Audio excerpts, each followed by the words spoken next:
Welcome, everybody, and this is going to be episode 5. Thank you for showing up again. And my name is Andy Beccaro, and my co-host and super producer Jared Susney is here with us. And we have a special guest today that's joining our pod, Greg Graham. Hello. Hello.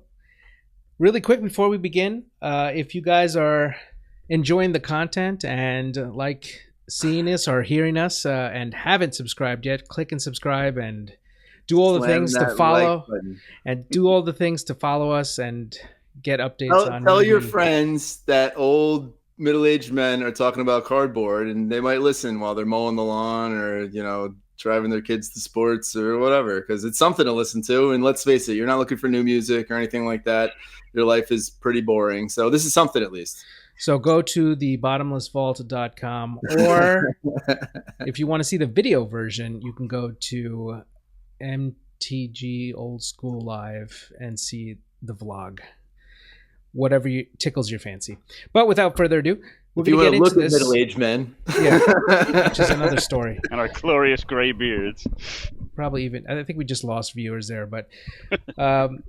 So welcome, Greg. I guess we should do an intro. For you guys that don't know who Greg Graham is, he is the recent champion of the Stormcrow inaugural event, correct? This is the first Stormcrow event that has been put out? I went to. I know that they did something. I don't know if they called it the Stormcrow Cup though. Yeah, no, it's their first. It's the first Stormcrow Scryings event that they've done. Yeah.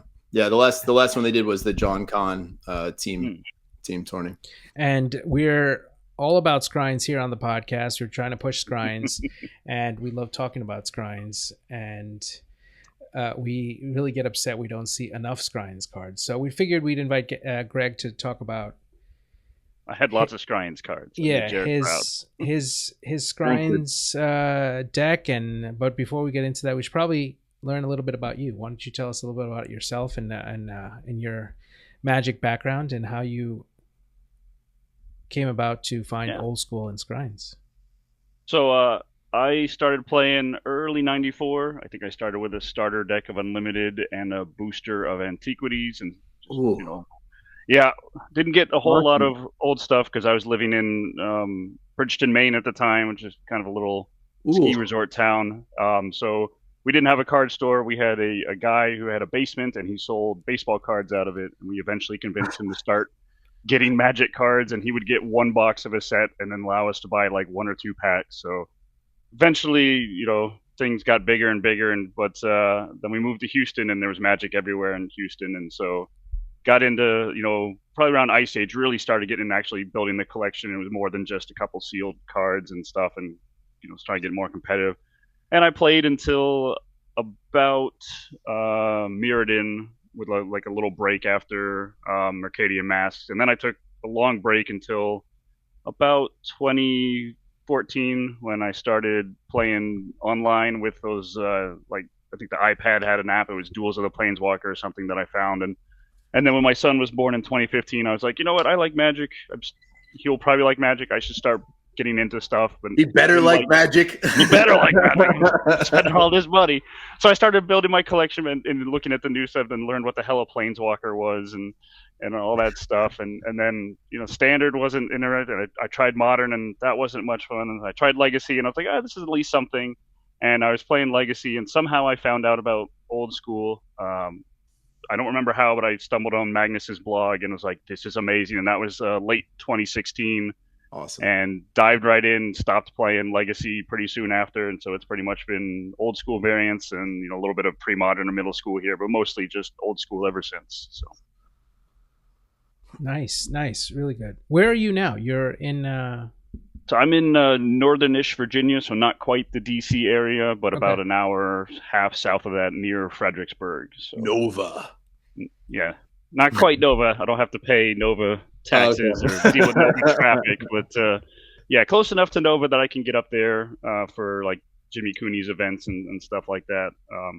And also like East Coast, like Boston's not too far away. Philly was only a 3.5-4 hour drive. GloryCon's a couple hours away, so able to make it to a lot of the mid-Atlantic stuff that happens. Yeah, And then awesome. I'll travel to, like, I usually go to the Natural Guys, their bootleggers ball and stuff. Hmm. So Yeah. Did you make it? Did you make it this year? I don't. I did not. So we had a Okay. Disney vacation, so it did not make it this year, but I'd made it the previous 2 or 3 years before that. So Okay. Yeah. That it was fun, but yeah, that's a good time. Those guys put on a good event. Andy, I so mean, you were at LobsterCon. If you recall, Greg did get he got third in X Point with his Eureka list. Yes. So yeah, that's white, red, green Eureka. Yep. This guy knows how to pound, bud. I mean, you were there. How are you not on top of this? yeah, I was there, but I mean, to put me in the same sentence as top tables is probably not. Yeah, but the man got third on Eureka. Yeah, but Come I on. don't remember. I'm trying to remember the list that you were running. So it had Shivan's, Sarah's. Like big fatties. I think it had personal incarnations. It had Force of Natures, and it had Spirit Links, and then Disenchant Swords, Sylvan Libraries, obviously the Eureka's, Fast Mana, Birds of Paradise, that kind of stuff. Yeah, that's hot. That's always a contender for Spice Prize. I don't remember if they gave out Spice Prizes for the X Point. I think they might have given one out. I forget. Someone had a real crazy off the wall deck that I think won it. Mm-hmm. Yeah, that's pretty cool. So what do you think of? Is this your first Scryings event? So this was the first time I played Scryings out, sort of just kind of like goldfishing a few deck ideas I had against themselves to see which ones I liked. So the first time you actually played Paper Scryings at all, Greg? First time I'd ever played Paper Scryings. So it was fun. I definitely need to play more. Then. Were you? How many decks were you like on a couple of builds like that you were? Yeah, so I had this mono green, like more in all in aggro. I had a version of this that also had some natural orders, and then that had a secondary game plan of like getting into a bigger creature like a scaled worm, an autumn willow, or deadly insect type thing that I probably could never have casted. Yeah. I had a Eureka deck that was very similar to what Dave DFB brought, except mine had the blue power splash in there as well. Mm-hmm. And then I had a mono green Twiddle Vault deck that was, the Druid and the Emerald Charms, and I was trying to go off on that. So what made you land on the like kind of green critters deck? So I mean, it's my favorite deck, so I play it whenever I get a chance to, especially when it's something like new where I can brew around and there's not a whole lot of knownness in that deck in that space. So I mean, I started playing like a mono green kind of this archetype in like right before Fallen Empires came out, so mid to late '94. I had some sort of blue, green, white Ernageddon, but I don't think I actually had Urnums at the time because I didn't have any Arabian Nights cards and Chronicles hadn't come out. So maybe Ace, again, my collection was weird. So all sorts of random, just maybe an air elemental. But the idea was to get a fatty down quickly with elves and then Geddon and stuff. And there was this mono blue player in our group that just wrecked everyone, that had all the counter spells and stuff. And I could never beat him. And one day I finally beat him, and I did it by getting like 2 Landware Elves out and he countered everything else, but the Landware Elves did 20 damage, and I was like, there's something here. I can go low under his counter spells. And so I pulled every mono green little 1-drop and 2-drop I had, and and ever since then I've been hooked, and that's been the deck of choice. So I gotta ask you, Greg, because I think part of the reticence for people to play Scryings is that it doesn't get played very often. Fingers crossed yet. But and I think it's because people don't want to buy into the cards, even though most of them are really, really inexpensive. Yeah, everything outside of like Dreadnought and Mask are really cheap, right? Yeah, that's just one deck. They're like $15-20 or whatever. Yeah. So like, there's only a handful that are actually like more than like pennies, if not like a couple bucks. So did you have the cards already, or did you buy them just to kind of brew for the event? I did. So I had all these cards through mostly playing pre-modern middle school. the QFF guys, they like to play lots of random odd formats. So one of them that Yeah. we play all the time is I think it's called like 97 Halloween. So it's Type 2 right before Halloween of 97 when Tempest came out. So it's Okay. the Type 2 with and so like Spectral Bears and all the Mirage cards are a big powerhouse in that. So I had all the cards from Stompy for that as well. So It must have been great to go back through your collection and be looking through like, yes. I got 4 river bows or whatever. Right? I can finally use these. I was panicking because I was like, I need Emerald Charms because they're so good in Scryings and Mono Green. And I couldn't find them anywhere. And I'm digging through all my cards. I'm like, all right, well, maybe in the random legacy decks I haven't touched in 10 years. And I'm ripping through them, and they're not there, and they're not there. And I had promised Dave, I was like, I'm not going to play Eureka, so you can borrow my Lotus, because he was playing Eureka. And I was like, well, if I can't find my Emerald Charms, I'm going to have to play Eureka, and I'm going to tell Dave that he can't borrow my Lotus. So I was like, and I finally found this old Ice Age box in the very back of the cabinet that had my 97 Halloween deck in them, and they were in there. And so last minute, I found them. I was like, woof, okay, sleeve them up, good to go. Mm-hmm. Why don't we get into the deck and start talking about what you actually played at the tournament? Yeah, so a lot of it's the standard mono green, like 4 elves, 4 scrub sprites, some amount of ice storms and crumbles. In this case, I think I had 3 of each, 4 giant growth, 4 Pendlehaven, 3 maze, 4 factories, a bunch of forest strip mine, 2 hurricanes, and then 4 scavenger folk. And then the Scryings cards were in the main, the Quirion Rangers, the River Boas, which are just a better version of Pixies, and then the Spectral Bears, which were awesome. Spectral Bears, and then 2 Emerald Charms.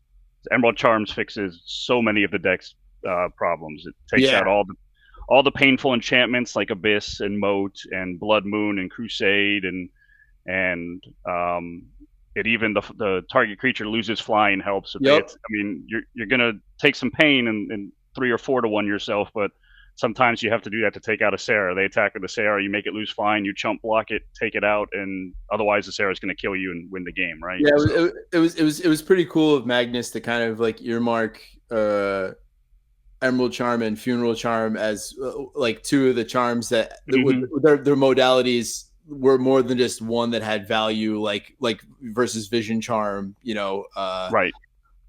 For Dreadnought in like pre-modern or whatever. I think maybe he could have added Hearth Charm, if I'm being honest, but still, like, yeah, like that especially with green, the ability to take away flying is like a real oops, got you kind of thing. But obviously the ability to untap is also like just there were several times like, a surprise blocker, surprise untap a Riverbow or something to block something, or again the Bears. I didn't play a single deck with black permanents except for Chef got 1 Guardian Beast into play against me, which I immediately bottled. We talk about that later. But everyone else, no one else had any black permanents, so the Bears always had to be untapped with a trick or something. Sure. Is there any card that you would change? That underperformed, I guess, or so in the main, everything pretty much did its job. In the side, I completely spaced on Reanimator as a deck and did not put Tormod's Crypts in there. Yeah, you gotta have Tormod's Crypt. And luckily, I dodged Reanimator all day. But yes, the board needs 3 or 4 Crypts. But that's really the only thing I would change. So you probably just shave, like, I mean, looking at your sideboard, Greg, it was like 3 City in a Bottle, 2 Emerald Charm, Hurricane, a Mazavith, 4 Uktabi Orangutan, and 4 Whirling Dervish. You probably just like shave like a Dervish, an Orangutan, and like maybe a bottle or an Emerald Charm, and get like maybe 3 Tormod's Crypts in there. Yeah, I think what I actually did is I shaved a bottle, the Maze, the Hurricane, and a Dervish. Because the Orangutans are just so good, especially with Twiddle Vault being one of the main decks. Yeah, absolutely. Yeah. So I gotta say, like, a lot of these mono green lists, like, people don't typically push for Pendlehaven, which you have in the deck. So how did you wind up there? Yeah, so I've been in regular Atlantic and basically all the old school formats. I've been on 4 for a while. It's just such a crucial card to the deck. It lets you, right, you can have your sprites block a hippie with it. You can get through factories pretty well, at least defending. It just really makes the combat math hard for the opponent. and it's also usually one of the first lands that they'll try and take out, whether Strip Mine or Chaos Orb or Sinkhole, whatever. So having 4 is you really want one, and if you get stuck with one in hand, sometimes it's fine to just burn through one because the deck is very low on mana cost. Like it tops out at 3 drop, so it's usually safely like if you don't draw a forest, you always do like the tap for mana Right. and then put that guy in play, and then you get the next screen from the next or even tap to pump a creature, put another one in play, then attack, and then you might be able to get an extra damage in or something like that if you didn't need the mana. Yeah. This is it's a very elegant little scary. And you said you did not put any reps in with this, or just some like gold fishing myself, just to see how it draws, like make sure the mana was right and stuff like that. But for the most part, no, I just kind of built it off of what I've been playing in regular old school, and then put the scrying stuff in. Yeah, the mana. I mean, you only have 19 sources of mana, 5 of which are colorless, and 4 of which are legendary. So yeah, I don't know. It's scaring me. But like you said, it's a lot of low. And he's got the Llanowar elves, but like, what's the top of his curve? Like 2, 3, right? 3, 3 with the Ice Storm. I got 3 Ice Storms, and in Scryings, the Quirion Rangers help a lot. Nuts, yeah. Right. I mean, ideally, you get like turn 1 Llanowar, and then you can make like 4 mana on turn 2 with the Quirion. But even if you don't, and you're stuck on forest land drops, you can tap the forest, untap just the Quirion itself, even if it's not tapped, to bounce the forest, play the forest again, and get 2 mana that way. You also get like, a lot of people don't play Scryings, and if they're not playing green, they probably don't know what the hell Quirion Ranger does. A lot of people look at it. Yeah. So like, they just attack, and you go, okay, I'll untap my Spectral Bears, Giant Growth, goodbye Juzam, right? Like that kind of thing. Yeah.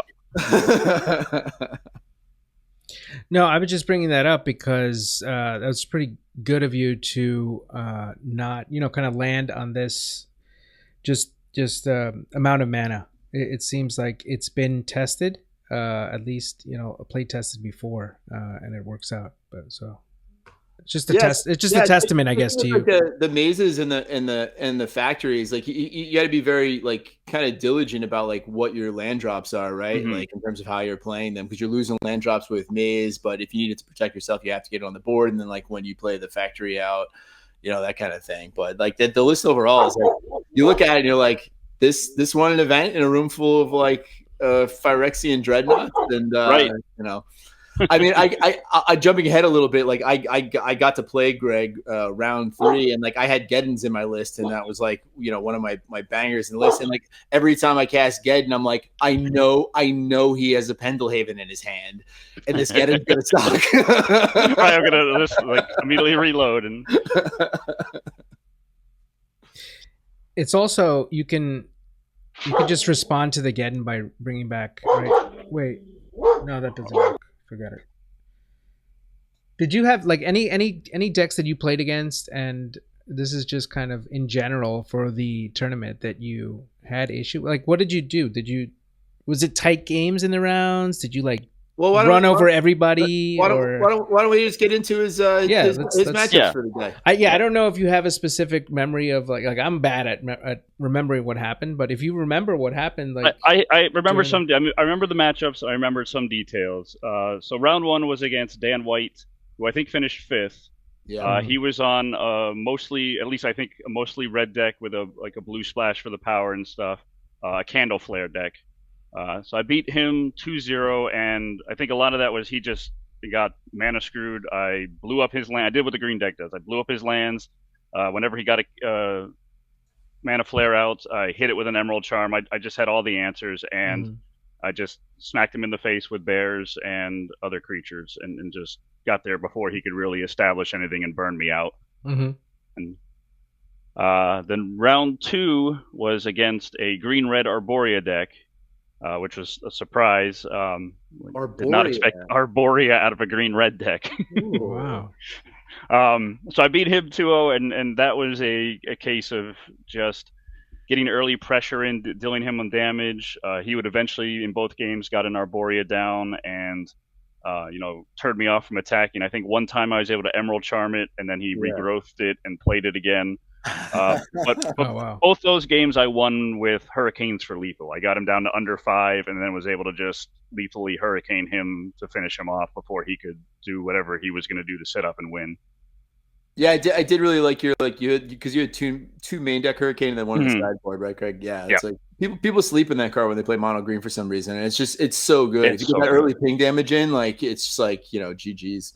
Yeah, it's just a way, because a lot of the problems with the mono green deck is it just runs out of steam. It can get someone down to like 5 or 4 or 3, and then you're looking at their board and you can't squeak damage through, and it's like, oh, I top deck the hurricane, game over if they can't counter it or swords their own creature or something. Yeah, people have a hard time looking at a mono green list like this and I go like, where the hell's the berserk, right? But like you really just don't need it.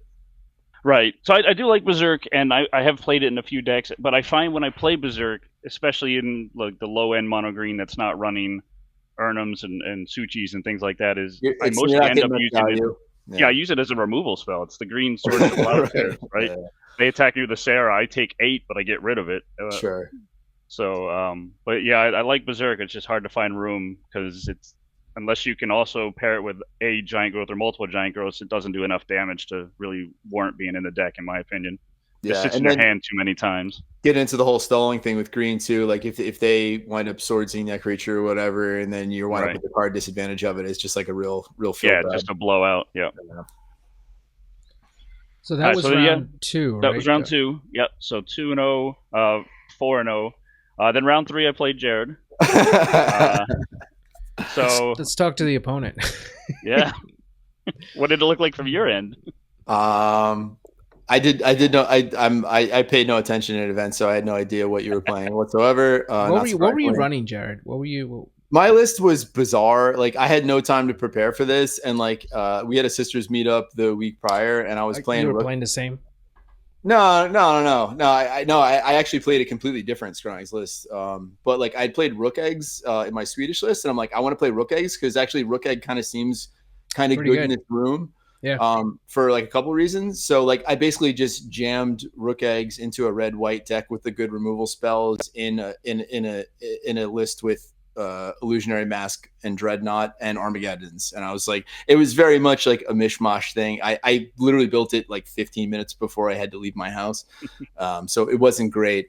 But I mean, from on my side of the table, I mean, my draws were terrible. I kept 2 kind of slow hands against Greg after mulliganing to 6 both times, I think, and he just scrib sprited my face in with Pendelhaven. Like I was able to cast Get In a couple times, but like I said, he always had the Pendelhaven.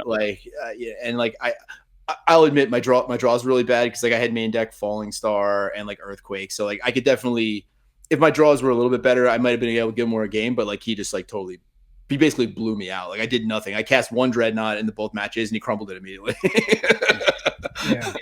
And then game 2, I brought in the bottle, so you couldn't even play your Rook Eggs. I kept trying to put Arabian cards into play. And I was like, oh yeah, that's right. Yeah, just kept tapping the bottle. I was like, no.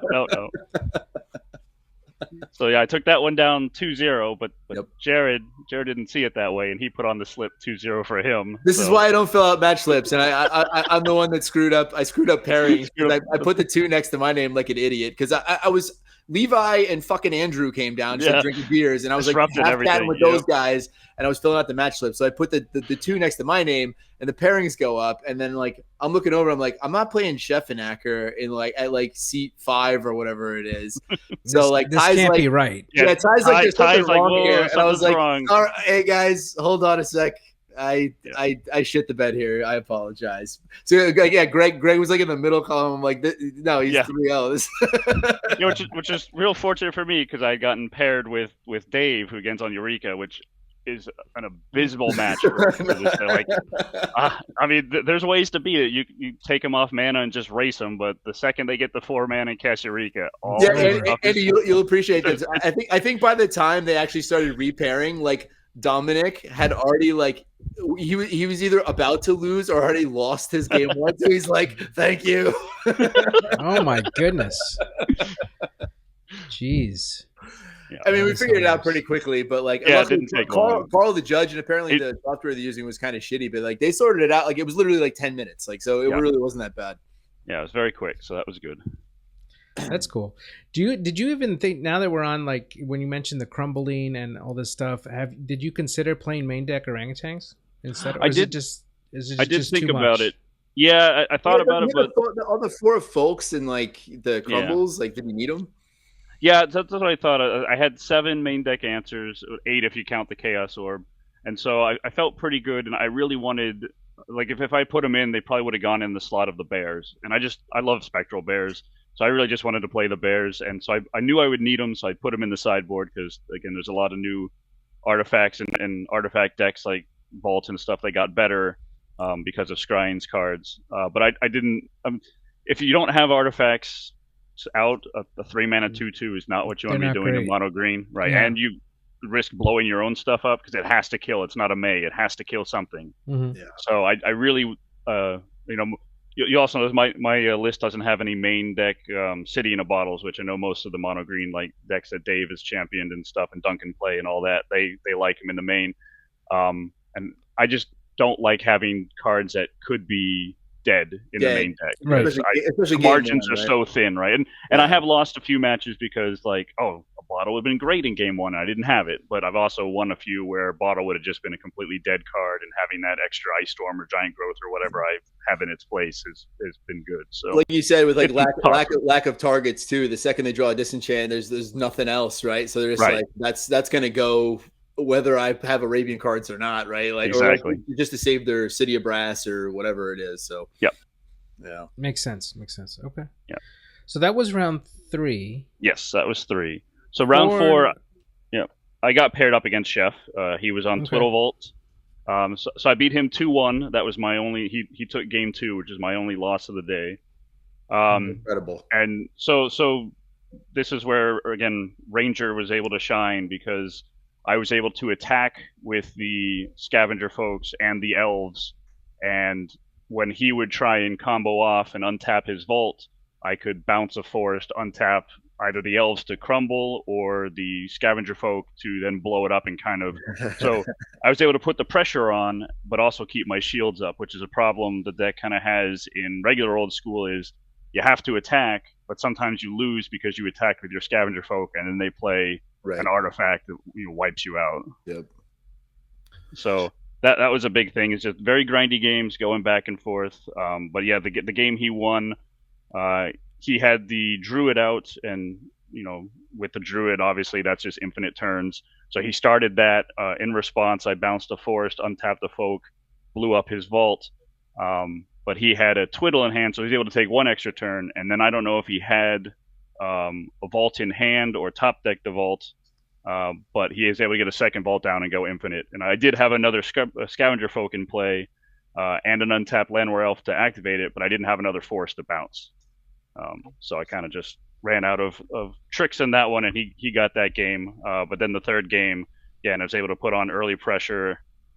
Whenever he played a Howling Mine, I would draw a card and then immediately blow it up, either from an orangutan or a folk or a that combo. old gag. I loved it. It felt great. Yeah.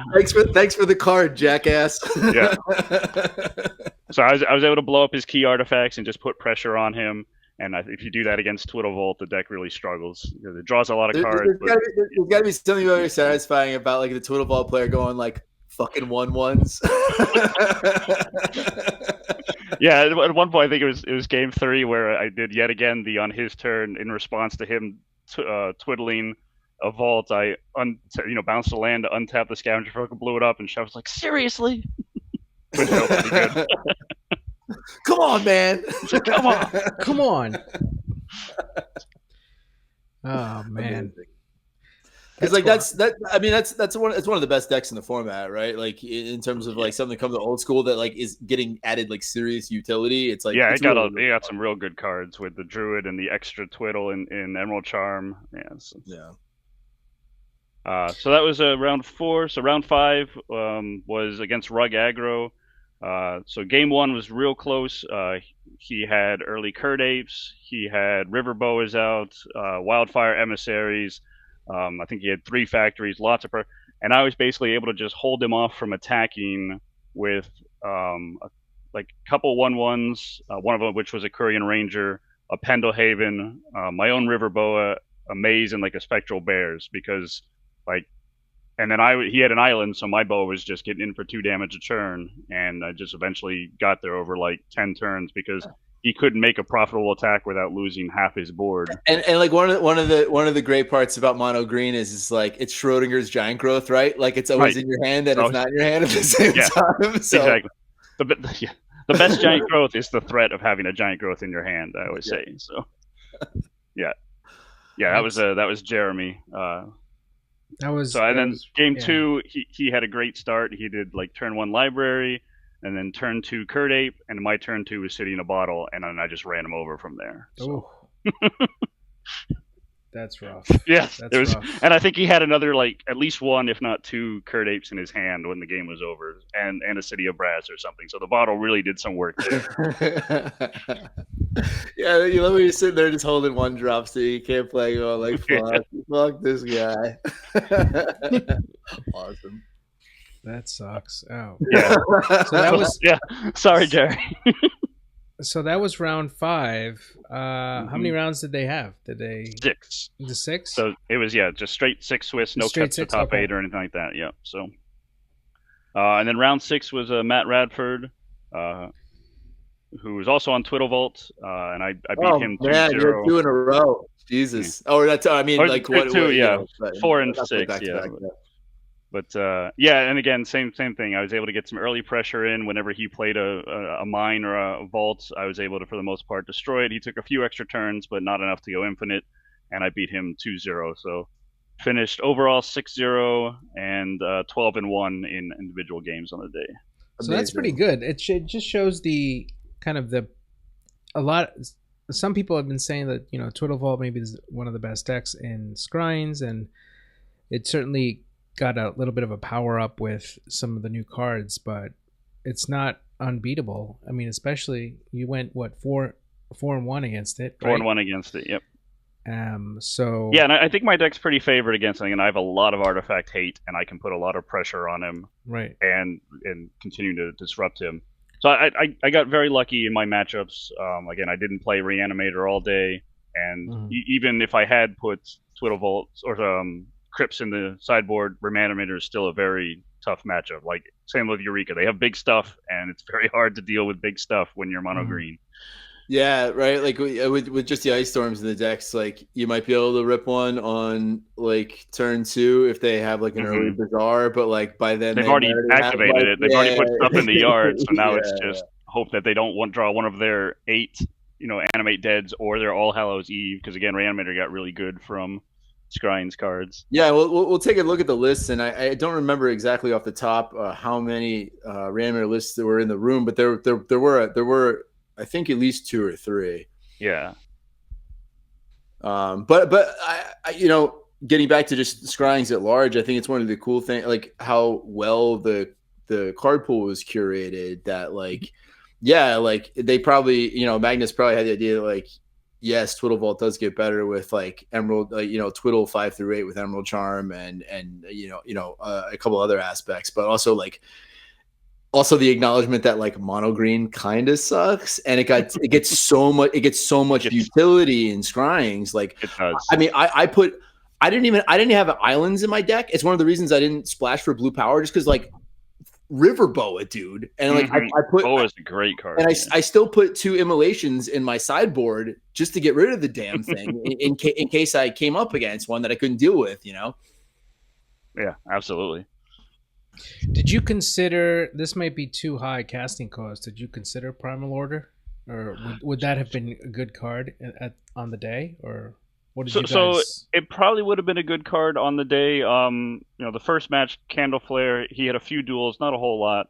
I don't think my second opponent had many other than Taigas. I think, Jared, you had a bunch of duels, so it probably would have been good against you. No, just plateau. I just straight red, white, and I had 2 City of Brass. So okay, and I also had 4 main deck disenchant. So like it wouldn't have been like stellar. Right.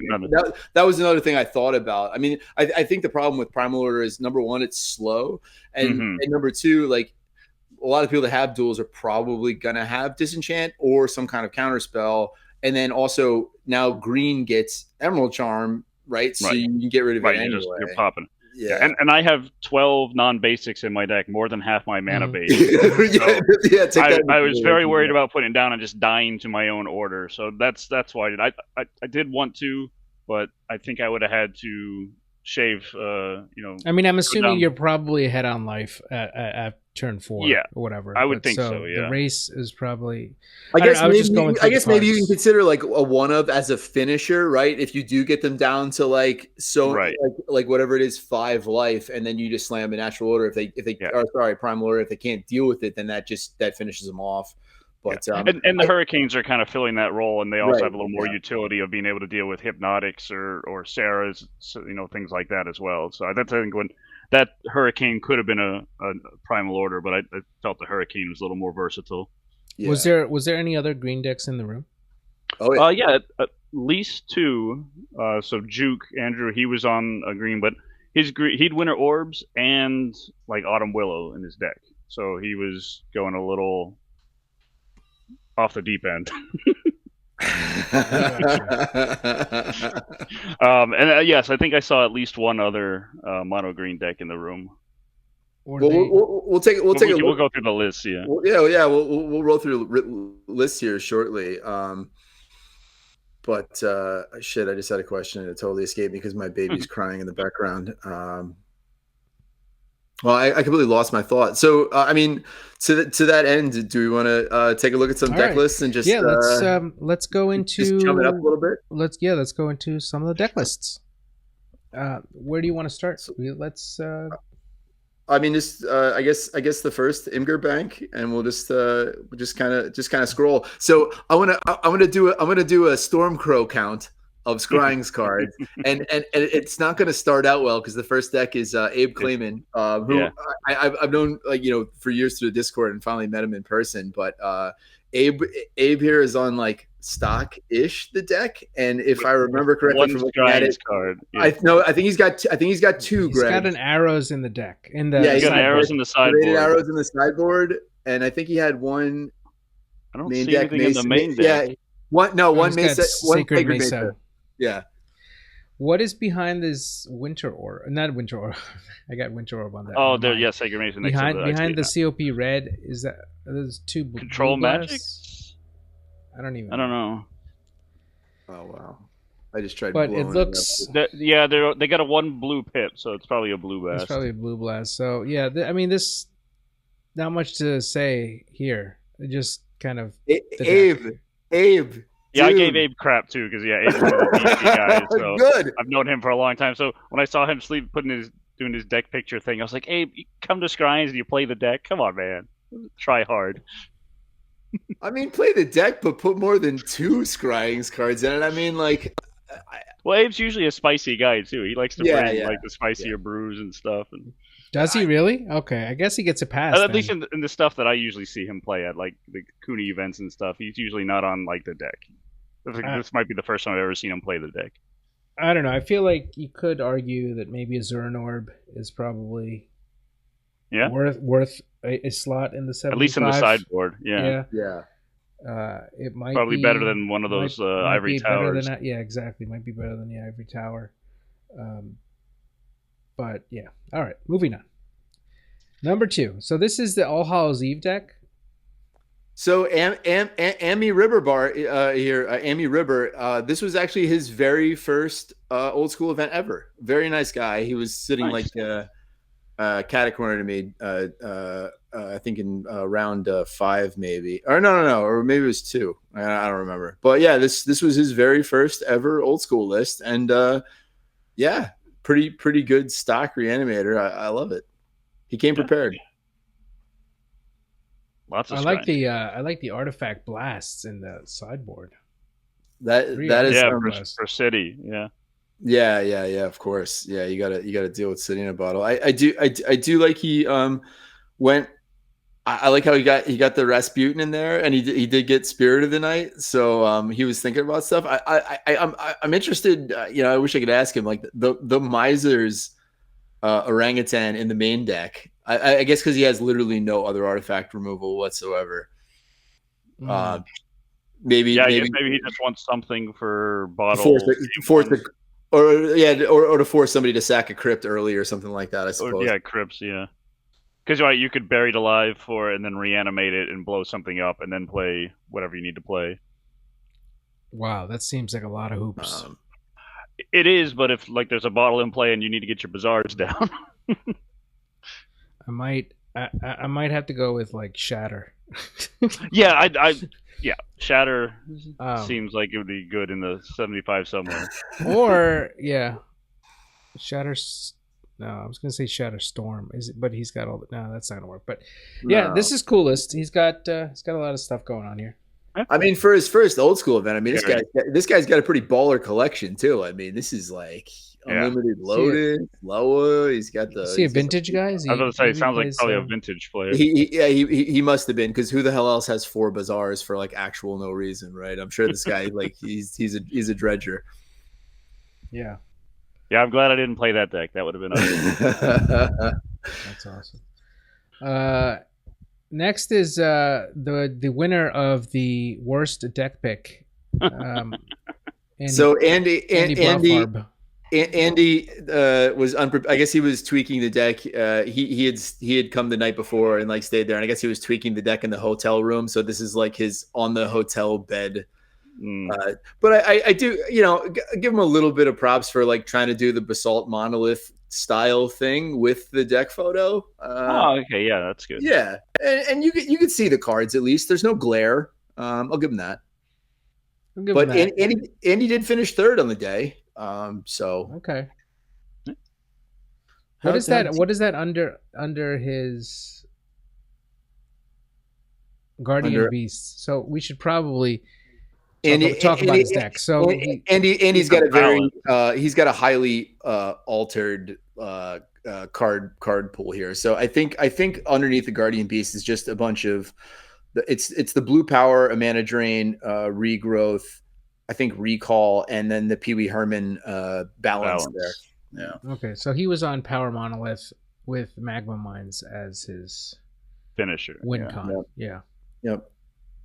And again, he was I think third on the day. So like I think he finished third.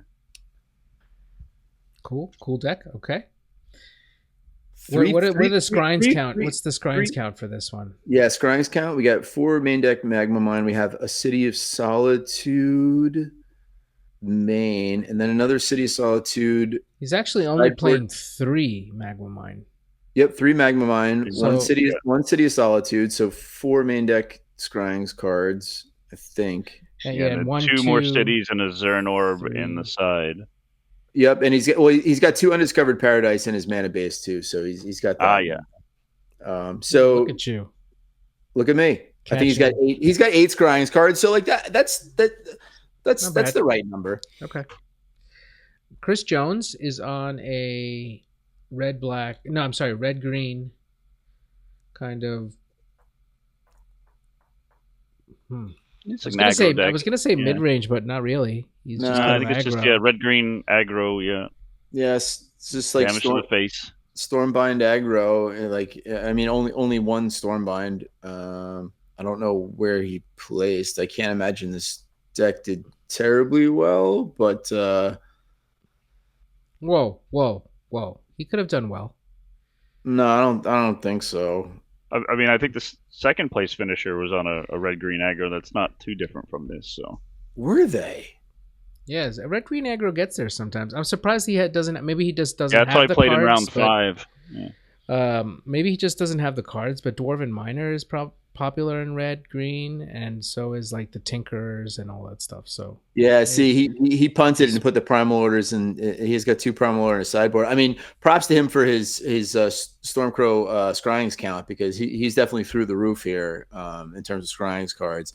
But he opted for 2 Simoon and 3 Pillage in the sideboard, along with 2 Guerrilla Tactics. Simoon. We'll get to that later when we'll talk about how terrible Dominic's deck was. I looked at it. He went 3-3. So okay. Listen, sometimes those aggro lists, man, if they draw enough bolts early and have enough dudes, like they're tough to deal with. He's got a little He's got a little post-it there that says "sideboard arrow." It looks like a receipt. I think it's a receipt. It's to the cinema. I think it says Market Street. Yeah. So went to go see a movie. Nice. As if we may have thought he had 3 main deck. It may have been. It's a little aggressive. It's nice to be clear, though. Yeah. I appreciate that. Chris Nemeth, he brought a goblin.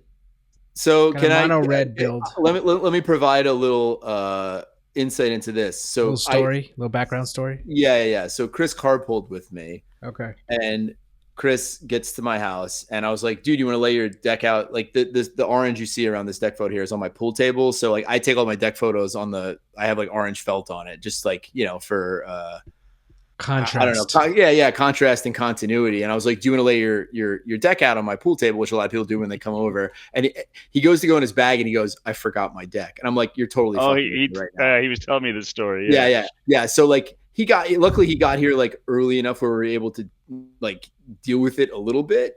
Where is he coming from? He's coming from Sparta, which is like the better part of an hour from me. Oh. So there was no going home and getting his deck. So like that ship was already fully fucking sailed.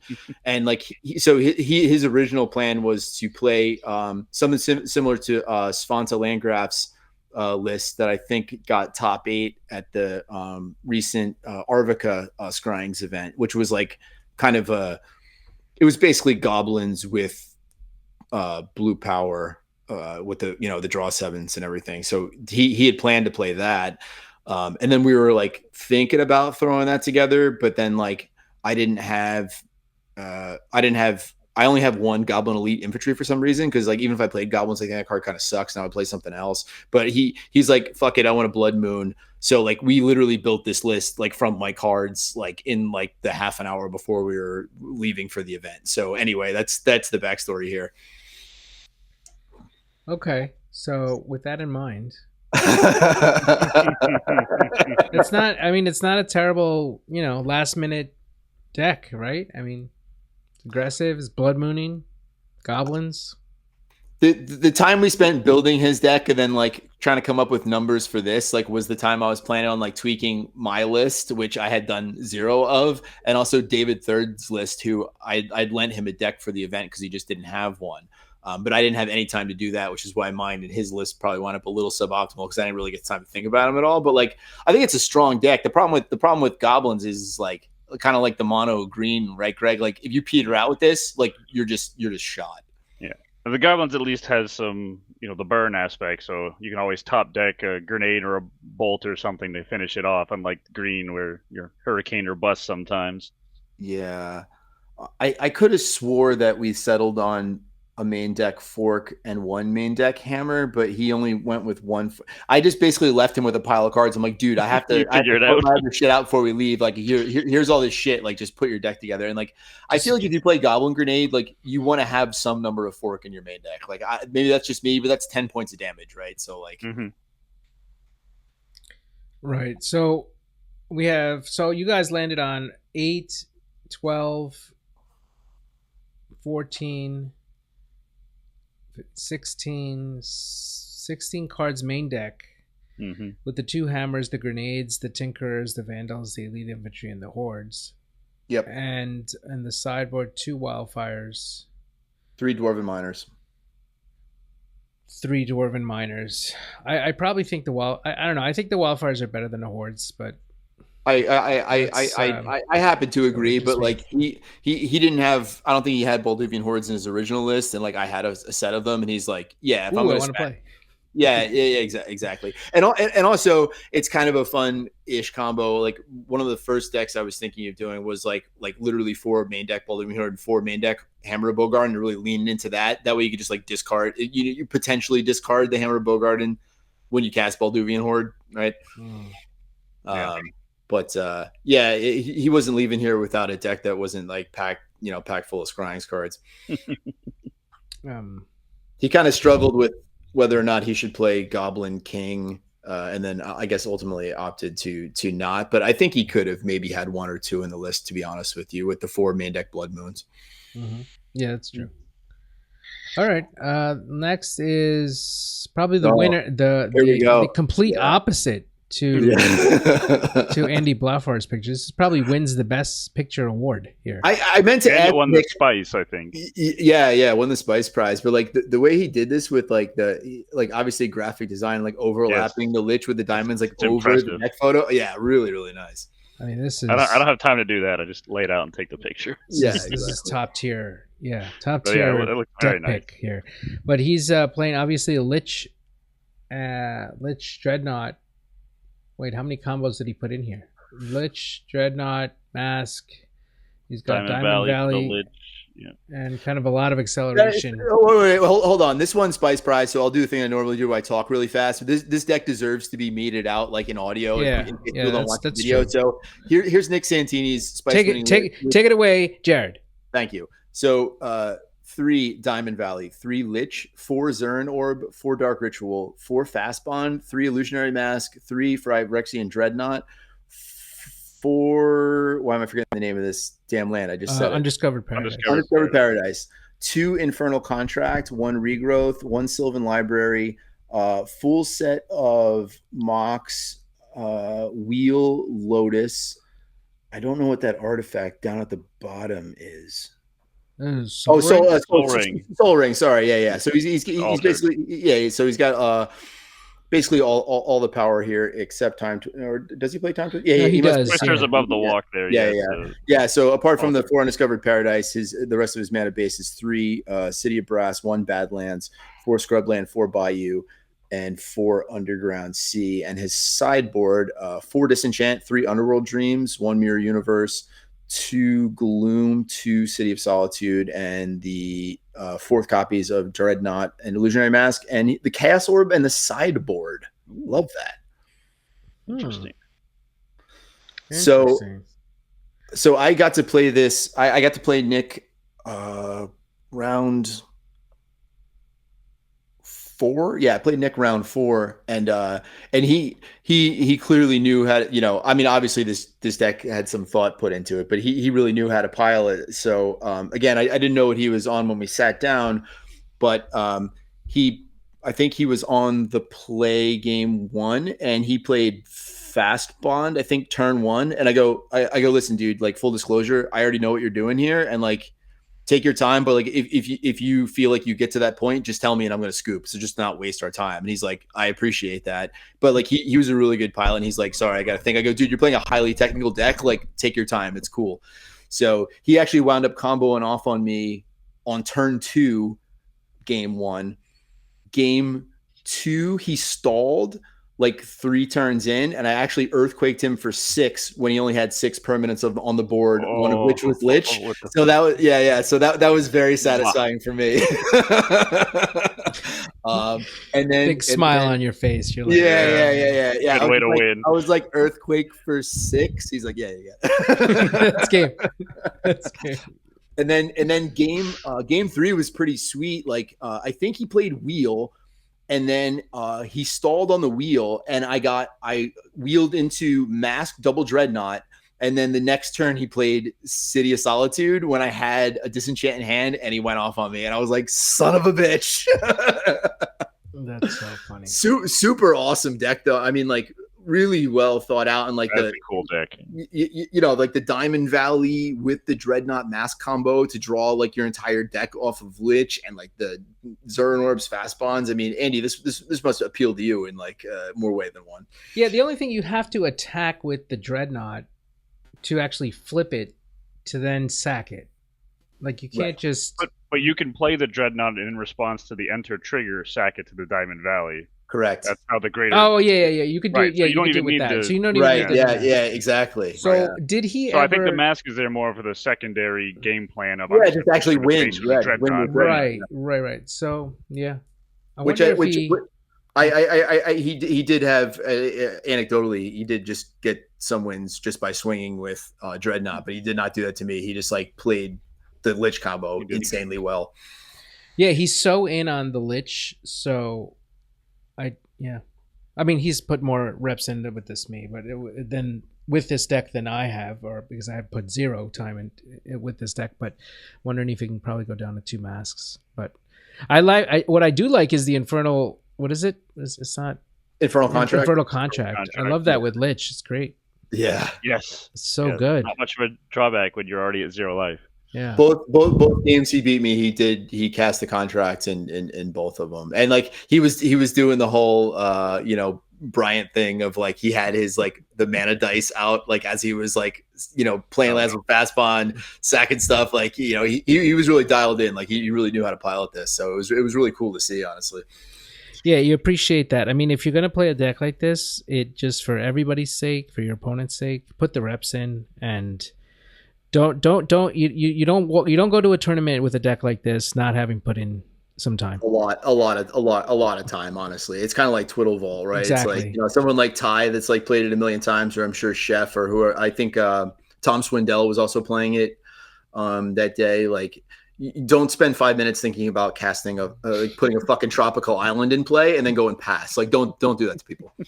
Yeah, but really cool deck. Okay, and he won. You guys said he won the Spice Prize, right? For this? He did. Yeah, he did that was top awesome. prize.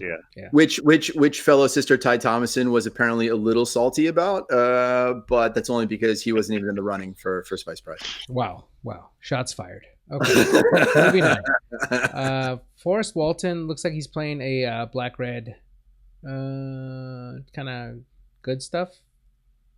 Yeah, just like kind of all the good Trolls, stuff. mid-range, Trolls, Darrellor, a Jazam, and a Hordes. I guess that's just because either he didn't have another Jazam or just wants to play Hordes. But he's got 2 more Jazams in the sideboard, so he definitely has. Oh, wait. Okay. Yeah, I don't know. So I think he just wanted to play a Hordes. Tar Pit, I don't hate it. Tar Pit Warrior. Yeah. Is that a Tar Pit Warrior? Wow. Tar Pit Warrior.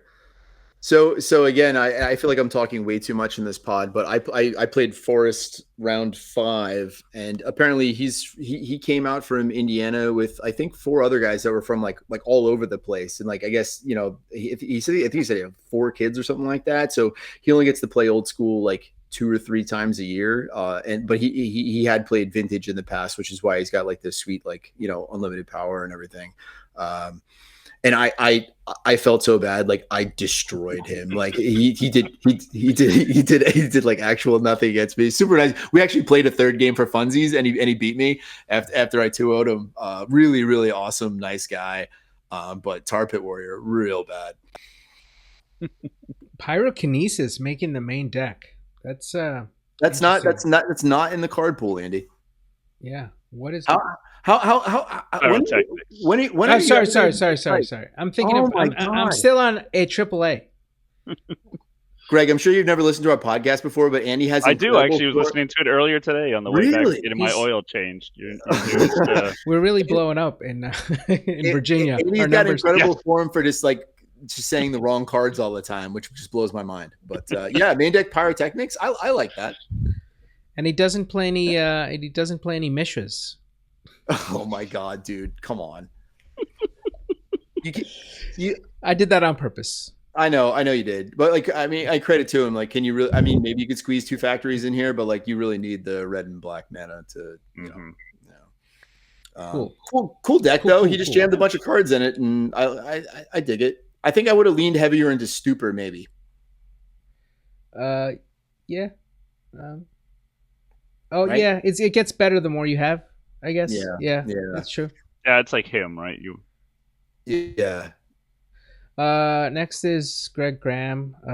Just skip that one. This fucking guy. Move on. Jack Ryan. Oh, I will say this though, just to add a little bit of context. So, the only time I'd actually spoken to Graham, Greg, Jesus, my brain's fried. Just randomly on Discord, I think he'd posted something about like wanting it. Maybe the Emerald, but like as soon as I saw that Brossard Emerald come up for sale, I pinged him and I was like, dude, he's Brossard right here, right? Yeah. Well, yeah, sure. But like this is my only interaction with the guy, like one-on-one previously, and like he wound up getting the Emerald, and I was like, sweet, dude. Like that's I love that Emerald. It's like when it came up for sale, like the first time a couple of years ago, I almost pulled the trigger, and then someone beat me to it. So yeah, when you let me know that it was up for sale again, I jumped on it. I love that one. I don't know why, but like whenever I see someone like ISO something or whatever, like I'm one of those people. I'll just reach out to somebody I don't know and be like, "Hey, this thing's for sale," because I guess I have nothing else going on in my life. But, I'll frequently just put in search of something and then just ignore everybody and just let Jared like do all the channels and everything. Just hunt it for you. Yeah. It's very nice. All right. Anyway, moving on. Jack Ryan. Mono. Wow, there's a lot of red. Red is very popular. This is a mono red. Is it goblins as well? Yeah, we have Tinker, all this stuff, some Blood Moons, very similar to what you guys put together, I guess. But he opted for Goblin King. Scry count on this is 1, 2, 3, 4, 5, 6, 7, 8. He's got tons of scry cards. 17? 14, 17. Yeah, so it's a lot of stuff. And red gets a lot of stuff in Scryings. Yes, especially red aggro, Yeah. And sometimes goblins just wins. The problem is sometimes it just doesn't win. And again, getting back to me talking too much on this pod, I got to play Jack. I think it was round. Wow, you've played many people. You've played like 8 people already. No, I haven't. I played tournament. I played Greg. I played Nick Santini. I played Forrest. I played Ty, who we didn't get to yet, and this gentleman. Okay. Easy, bud. Okay. And we all got a free extra round because of your round play. Yeah, it was a play test. Yeah. So yeah, I again felt kind of bad, but not really, because of my main deck Falling Stars. Like the first thing I actually did in game 1 was like cast the Falling Star on my Rook Egg and 3 of his goblins, and he's like, "Well, that changes the game." I was like, yeah. And then I think game 2 I just got like the early Mask Knot, and he just could, and I think I blew up some of his lands or something. He's like, all right, well, this is clearly over. I mean, I think that Rook Egg in like what seems to be a creature heavy environment is pretty well positioned here, right? It's good against a lot of these decks. I don't know. It was my meta call, and like, granted, I'm an idiot and like I don't know how to build decks. I'm not good at it, but like I was like, Rook Egg I think might be good today, and it really was. Okay, Jared. This is, oh my god, there was apparently more than one Jared in the room. Like always, there's always more than one of us. Jared Smith looks like he's rocking a land tax control Stormbind Zor's Weirding deck with a bunch of white cards that, and is that Argivian? What is it? Argivian Find. Yeah. So this is pretty cool. And a Felden's Cane. Classic win condition. The win con of Felden's Cane? No, you got 2 Stormbinds. Oh my god. And I think he's got, is that behind the regrowth? Is that a main deck? That's Primal Order. It's a Primal Order, yeah. Because it looks like outside of the Paradises, he doesn't have any duels. Yeah. It's all basics. Yeah, Andy, Natural Order wouldn't be good in a deck where there's literally no creatures, pal. Right, correct. Yeah. Correct. Okay, so that's his control deck. And then Jeremy Marcus looks like kind of aggro, green, red, blue. He also went heavy. I think the previous one, the other Bizarro Jared, I think he's got 18 Scryings cards. So good on him. Good job. So did you play Jeremy? You said, Greg? Yeah. So this is my round 5. Yeah. Yeah. And Jeremy got second with this list. Yes. Yeah, it seems good. Very aggressive. Yeah. Good. Fellow sister of the flame. Pat him on the back. Good job. He's Jeremy typically plays a lot of mono green, but I think he finally ponied up, and you could see all the CE power he's got in there. So I think he decided to power up and add blue to his setup, and it paid off for him. Nice. Yeah. Next is Mano's deck, and it looks like a Sacred Mesa control build. He's got 1 hops. With 1. Where are the hops? Oh, the hops is on top. Yeah. The one, yeah. So whenever I wasn't playing or had finished, like I was going to watch Mano play just to watch him like fidget with his cards and just touch his deck constantly. And he would always he just had like 20 mana in play every game. It was doing literally nothing. What I'm trying, yeah, that's what I'm trying to figure out. Like, what's going on here? So he's mana flaring. I guess he's mana flaring Sacred Mesa Yes. into and He's just kind of building up. Yeah. Yep. And Vietnam's Legacy and what else? That's it. Just kind of other Tides. Yeah, he's just like Mano just wanted to touch his deck a lot. a lot of shuffling. I will say this is our first instance of primitive justice in Mano's sideboard. Oh yeah, that's right. I do have to question the decision to have 4 red blasts in the sideboard. I was just looking at that. That's do you or 4 Dwarven Miner for that matter? I feel like you could have picked a couple more utility cards because, like, are you ever going to actually bring in 4 red elemental blasts? Probably not. Yeah. It's just tough because when it's like, what do you take out? Like, it's so hard to, like, you know. You just cut all 4 bolts or something, or like I don't even know what the hell you do there. Against what? Cut the mana flares because you don't really need them. Yeah, Mano, what's going on with your sideboard here, bud? We want to hear from you. Okay, Yeah, and sure. next is Matt Radford. I think we talked about this deck a little bit, right? Yes, that was my round 6. That was your round my 6. final opponent. Yep. And he was on, so we don't need to rehash that. So I guess we could do a quick Scryings count here. He's got the Darrellors, 4 Darrellors, Emerald Charm, 2 City Solitudes, and so I think the top is that his sideboard? No, his sideboard. He's got 10. He's got 10 total Scryings cards. He's got the 7 at the top, and then the 3 Emerald. 11. 3 Emerald Charms and the City of Solitude. So the top row is his sideboard. Is that what's going on here? Yeah, I think so. Yeah. I like the Alpha Fog. He's got Alpha Fogs at the sideboard. Sexy. I know, I'm into that. Sorry, I'm pervert. So just kind of like basic Twiddle Vault. It's Twiddle Vault, yeah. Okay. It's Twiddle Vault with Darrellor instead of Ernie. Instead of Ernums, yeah. Nate Gates. Oh, Psychotog. Very nice. Psychotog and Atog. Yeah, we can officially call this an Atog deck. You guys take it away. I'm going to Chronotog. I mean, sorry, I do that all the time. Jared's I was thinking, Chronotog. Psychotog's out of the format. That's blue black. I knew he was going to say something. Yeah, but Psychotog. So this is interesting. See, I did it again. Chronotog, Atog, Riverboa. He's got the 3 Berserks. So he's got a kind of aggro build. 1, 2, 3, 4, 5, 6, 7 bolts. 2 side blasts. Just using Chronotog's ability as like a precursor to Berserking it for lethal. I don't see. It doesn't look like there's any sort of combo or anything. It's just I don't make it see real big like for like nothing. Yeah, they don't. Their extra turn doesn't matter if you've killed them, right? So.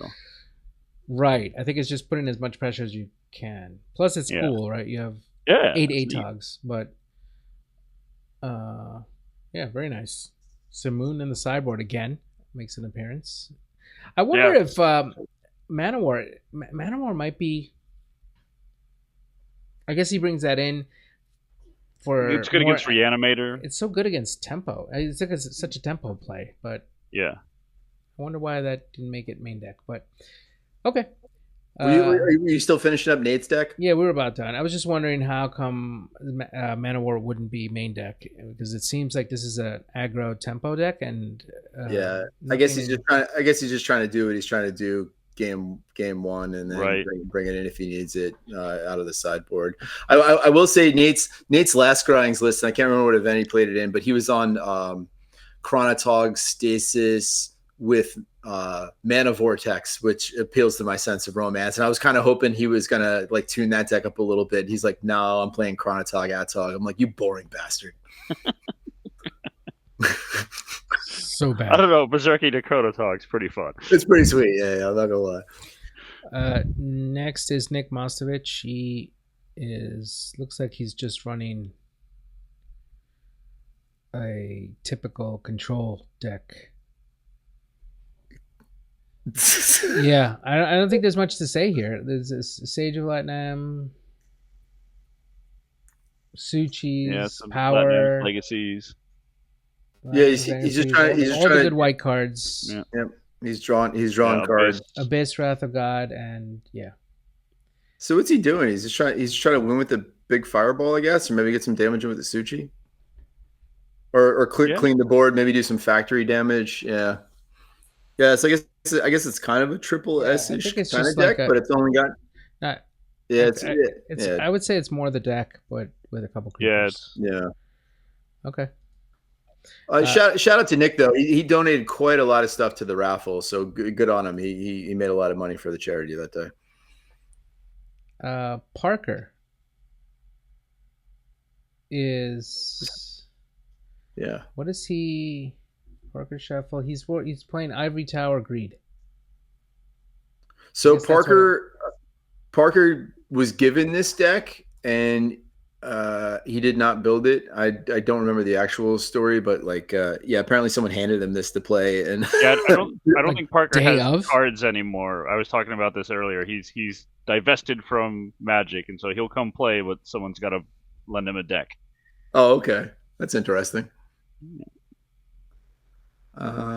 Cool deck. This is a very like A lot of life gain. this is a very Steven Menendian kind of thing. Like, yeah, He's got 4 Ivory Towers, Greed, Mirror Universe, Abyss, a lot of control aspects. He's got the Drain Life I and think this might be Dom's deck that he lent Parker. oh yeah. He's got the 3 Infernal Contracts and yeah. Oh, this is and very combo. Pestilence. This is one of the, this is a real pain in the ass to pilot. This is a tough deck. Just stick in someone's hands and go say and play a Scryings event with this, Yeah, this right. damn thing. Right? Korma Spell. Yeah, Yeah, I'm oh, gonna say this is Dom's deck. It's definitely Dom's deck. Yeah, the Corma spell. Corma spell. Yeah, that's got Dotterer written all over it. Awesome. All right, next would be Tim. Oh, Tim Moran was there, and looks like he's on Dreadnought. Yep. Tim beat me round 6. So I'll regale you guys with this. He rinsed me pretty good game 1 just by getting like early Dreadnoughts and having counter spells for mine, and then game 2, my first 7 was Ruby, Lotus, Plateau, Mask, Dreadnought, Plains. And like Levi and Andrew Callahan were standing next to me. I was like, guys, come look at this. You're gonna want to see this. This is crazy. So turn 1, I get to slam the double Dreadnought, double threat, and of course Tim had his own Mask Knot in his opening hand. He then swords one of mine while still face down, top decked, I think, DT to go get another Dreadnought, which he blocked mine, and then like Lotused out a Sarah and just beat my face in. And I was like, come on, man. How does that lose? I know. This is the best I can do. It felt amazing for like 30 seconds, but yeah. And I think Tim did pretty well in the day. I think he was maybe in the top. I finished 15th, and he was definitely ahead of me. So like he might have even got. He finished 9th. Oh, 9th. Okay. Yeah. Okay. Alrighty. Tom Swindell. It looks like another Total Vault deck. Yeah. Cool. Tom likes playing Total Vault. Not much to see here, other than he does play the main deck. Yeah, it's got the creatures in the main. Arnum's and a Suchi main deck instead of sideboard, which he's got the so he had the druids in the side instead of, so like kind of a flip. The beaters in the main and the infinite combo in the side. Interesting. Can you guys tell what the glare card is that's next to Guardian Beast? I think that's just a forest. Yeah, that's what I was saying. It looks like a forest. Oh, okay. Yeah, sure, okay. All right. That's the end of the first one. Okay. Let's check out the stragglers. Who's this? Dan? Oh, Dan Stroman. He was and Dan was the organizer, right? Yes, he was, and did a fantastic job. Shout out to Dan, thanks for organizing. Great job. Yeah, absolutely. And he was on. Is that Living Plane? Nice. With Simoon, which is brutal. Yeah, there's another deck I'm glad I dodged. I have lots of 1/1s. Nature's Lore, Orangutan, and just kind of burn. Is he playing Falling Star at all or no? Just a Simoons is enough. Yeah, I don't think you need the Falling Star if you got yeah. the moons. Yeah. Glad you didn't see this deck. Simoons are rough. Yeah, it would have been so bad. Okay. All right. I don't know. I think you probably would have had a fair enough game against Simone with the Pendlehavens and your Giant Growths if you had to save something in a pinch, Greg, and you had the Spectral Bears. So I don't think it would have been a complete blowout, but like with maybe, but I mean he's got the bolts for the Bears and stuff. Yeah. So I guess it just depends on like.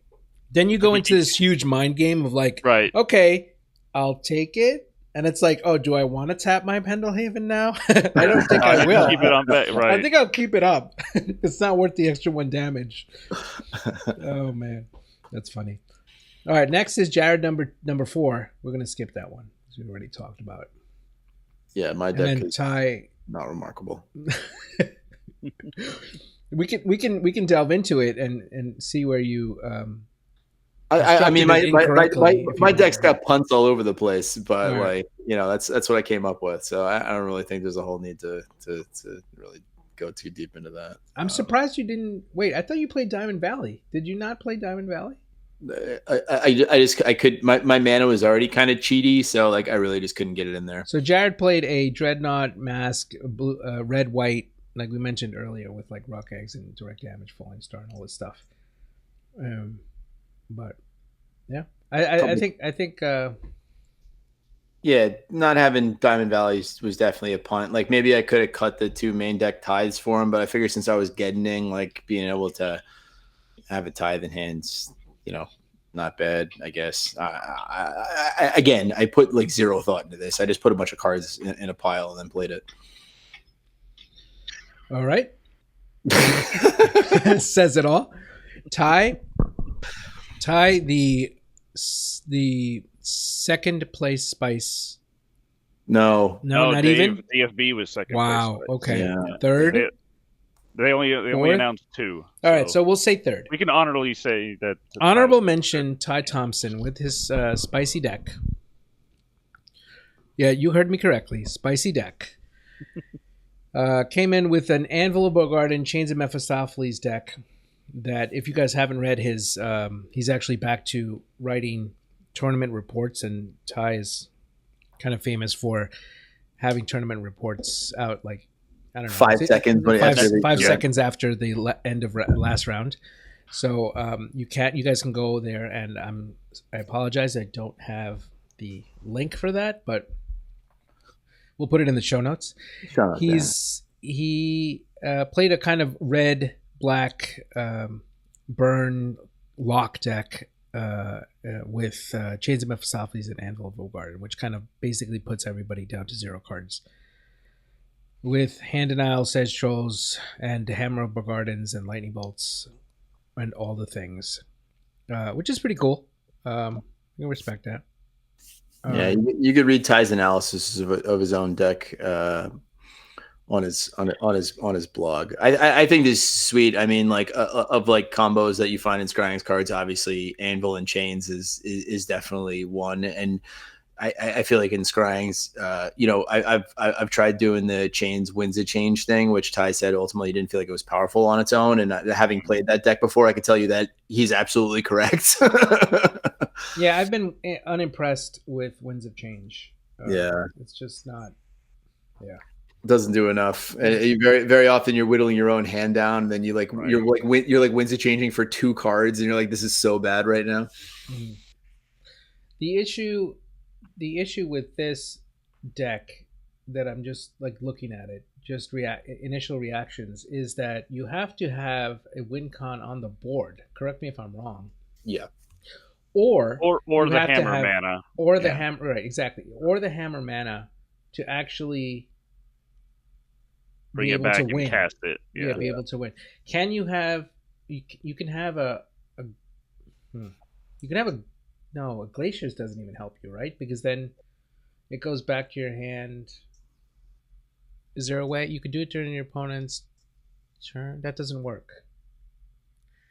So yeah, you have to have those win cons on the board before you do anything, and that's not difficult. I've I've kind of played around with this chains anvils thing, and I guess you could do the thawing glaciers in response to the drawing, like during your upkeep, because it returns at the to end the of the hand turn. at the end of the cleanup step. So, But then you do it- lose it during your turn. Like the next turn, you lose the glaciers, right? So you can't do it again. Right. Is my thing. Yeah, so, that's true. So you still have to have like. There's no way around getting cards. Like you know what I mean. Yeah. What I've done is I've kind of toyed with the graveyard thing with Ashen Ghoul and stuff. So like they're gonna go to the graveyard anyway. I don't care. Yeah. Yep. The only problem with that is that Tormod's Crypt, like you mentioned, Greg, is very common in people's sideboards, and because of mainly because the Reanimator, also because Twiddle Vault, it's actually not terrible against Twiddle Vault, and so it kind of messes up that plan a little bit. Yeah, or even just like blue white X control decks, which are like very often if they stall, they just win with recall or regrow if there's time twister or something. So right. Yeah, I don't know if I'm putting that as my first choice against those decks, but it's not terrible.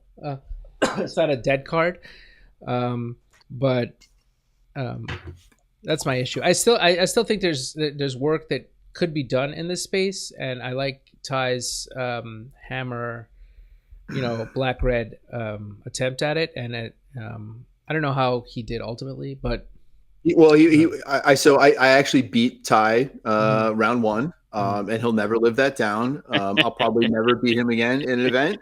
It felt really good, especially game one, because turn two he mind twisted me for 4, and I still came back from that, and I beat you. Ty, suck it. Was it? But did you guys have like good games, or was it just like blowouts? No, they were actually pretty fun games, except for game 3 where I just had like early mask double knot, and he just had no answers for it. I came over after my game and saw you finished on that. I'm like, yeah. Greg was kind of hanging out watching it. Like Ty, our game 2 was actually pretty fun. We were kind of like trading resources back and forth, and like I was drawing a lot of lands, and Ty wound up killing me with a fireball. But it was a pretty fun match. But like mostly just because I beat him. Game 3, I think I had some tempo by. I think I destroyed one of his mocks, and I like orbed one of his lands, and like he just didn't recover from that. And then I just like top decked like the double dreadnoughts, and it was just GG's. So I mean, you can tell me your take on this, Andy, and I've tried the card in the past out of Scryings, but I think Chains with Puzzle Box is also another interesting path to victory with Chains. I think I probably wouldn't completely eschew the rack. And I understand the amount of artifact hate, but like still the rack can just win games if it's like unchecked. But I think Puzzle Box Chains might be another interesting combo. Puzzle Box Chains.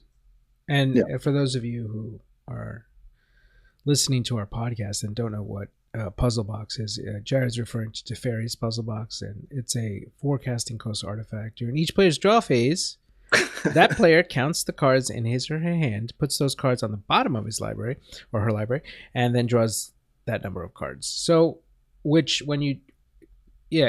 During your it all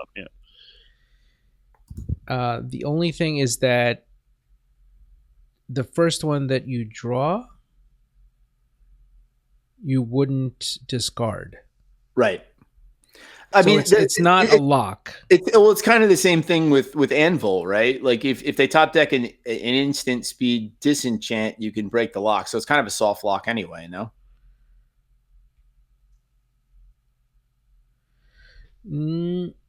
No, the Puzzle Box, like let's say you have 2 cards in your hand when you start your turn.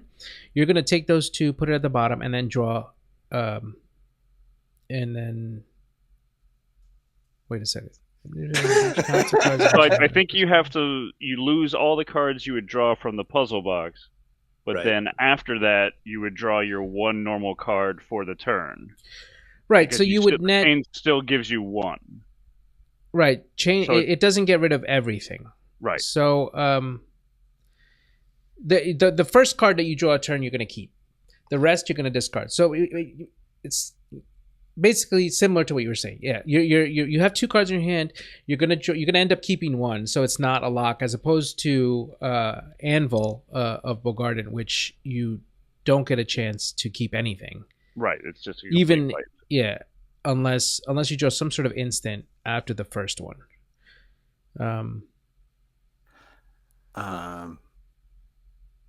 In one of my Scryings outings, Greg, I played like a puzzle box combo deck with Underworld Dreams with the draw 7s, and like the games that I did win, I won real big.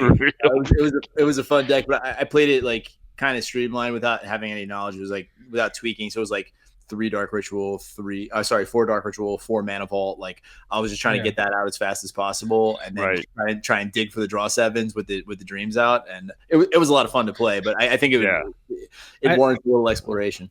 I mean that's what I was going to say. I think the puzzle box is more prevalent in Underworld Dreams decks, and that's where it makes more sense. Yes. The question here is the puzzle box better than is Anvil number 1 through 4 better than the puzzle box? And I think it probably is, because it costs less. The puzzle box is 4. It's like, do you really want a 5th Anvil? I don't think so. Well, I think the interesting with puzzle boxes is like, because like, you know, chain stacks, right? So like having more than having more than one chains in play is also beneficial. So puzzle box kind of gives you lets you rifle through your deck a little bit more potentially. Yeah, if you're able to get the second chains out, then yes, you don't get it. You don't get to get anything. Yeah, I think it's a completely different deck. Like Ty opted to play dudes, so he could just like win games that way as well, which I think was very smart. But I think maybe there's a different kind of combo deck in there potentially. Mm-hmm. But what the hell do I know? Just put in a Diamond Valley in there. Just put Diamond Valley. Sure. Diamond Valley's in every deck.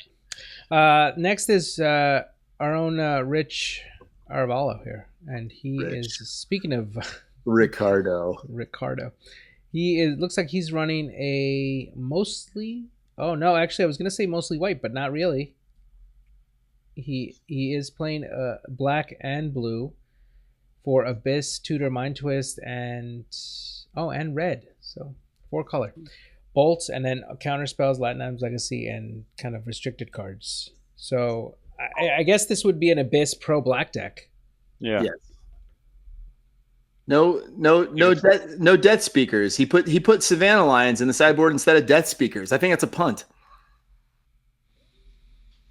No, not really. Really? When do you want to put? Why do you want 9, 10, 11? Why do you want 12 pro black? Pro black. Yeah. I'd rather have a Savannah line. You know what? I guess you bring the Lions in against screw you guys. Decks, right? You're like destroying the mono black deck with this. It's like no chance. I guess. I mean, he went with 4 main deck Tithe. Like, doesn't that seem? I mean, I guess he is just trying to fix his mana because he's 4 color, but like, I feel like that's a little heavy there, Richie boy. I feel like. I feel like he maybe could have put like Geddon in this deck, perhaps. But maybe that's because I'm a Geddon fiend. But I feel like 4 Tithe is just. He's got one in the sideboard. Yeah. Well, yes, and then like why not put the Armageddon in the main deck? And I don't know. I call me crazy. I don't know, Greg. What do you think? You think 4 Tithe is a little heavy just to fix mana when you have like, you know, his mana base isn't bad. Yeah, because I mean, all the mana produces white, so you're not really too worried about hitting a double white unless you don't have it. So I think it's more to fix to get the red, the blue, or the black to, you know, play the other pieces. Yeah, I don't hate it. So, it's not terrible. Yeah, it's not. Yeah. I guess with all the double pips whites and the all those double blue pips. Yeah. The Lions come in for the 3 Abyss and probably another card. Yeah, for creatureless decks. Yeah, just to go more aggro. I mean, I tested. You know, Rich and I play a lot of webcam together, and I pretty much mercilessly beat this deck over and over and over again. And well, he has trouble against Ruckegg, right? Oh, he can't beat Ruckegg. Yeah. I mean, I guess Abyss takes it out pretty well because then it'll take Yeah, out that's fair. Yeah, but like I have Milton. I have the Yeah, disenchant. it's not a great match. Right, you get disenchants. Yeah. Anyway, Benji Romig, I guess it's Okay. pronounced is mono white, and I like the Imperial armors. Yeah, He's got I love Imperial armor. the eight knights, lions, Sarah's preacher, kind of almost stalkerish. Okay, yeah. White But weenie, it but packs with, Imperial armor. Great, you love to see it. Mm-hmm. It's kind of like one of those cards. Like, do you have it? No. All right, take a Yeah, lot. right. Yeah. Andrew Resner. We briefly mentioned Andrew's mono green, one of the other mono green decks in the field. Again, fellow sisters. I think apart from Ty, who wound up 4-2, I think all of us wound up 3-3 on the day, which was kind of funny. Oh no, and Jeremy, obviously, who got second. Right. I think we kind of already touched on this deck. It's kind of Winter Orbs, kind of very. Yeah, I think he should have went a little heavier on Winter Orb personally, and we kind of talked about this via chat like earlier. And he's like, "Is Creeping Mold a trap?" And I'm like, "No, it's really good." I think it's too much mana and it's sorcery speed. Yeah, the decks you need it against, like Twiddlevolt and stuff like that, you can't kill it on your turn. You just lose. At 4 mana, they're already going off. So yeah, I think this deck is a little bit in between two worlds, if you know what I mean.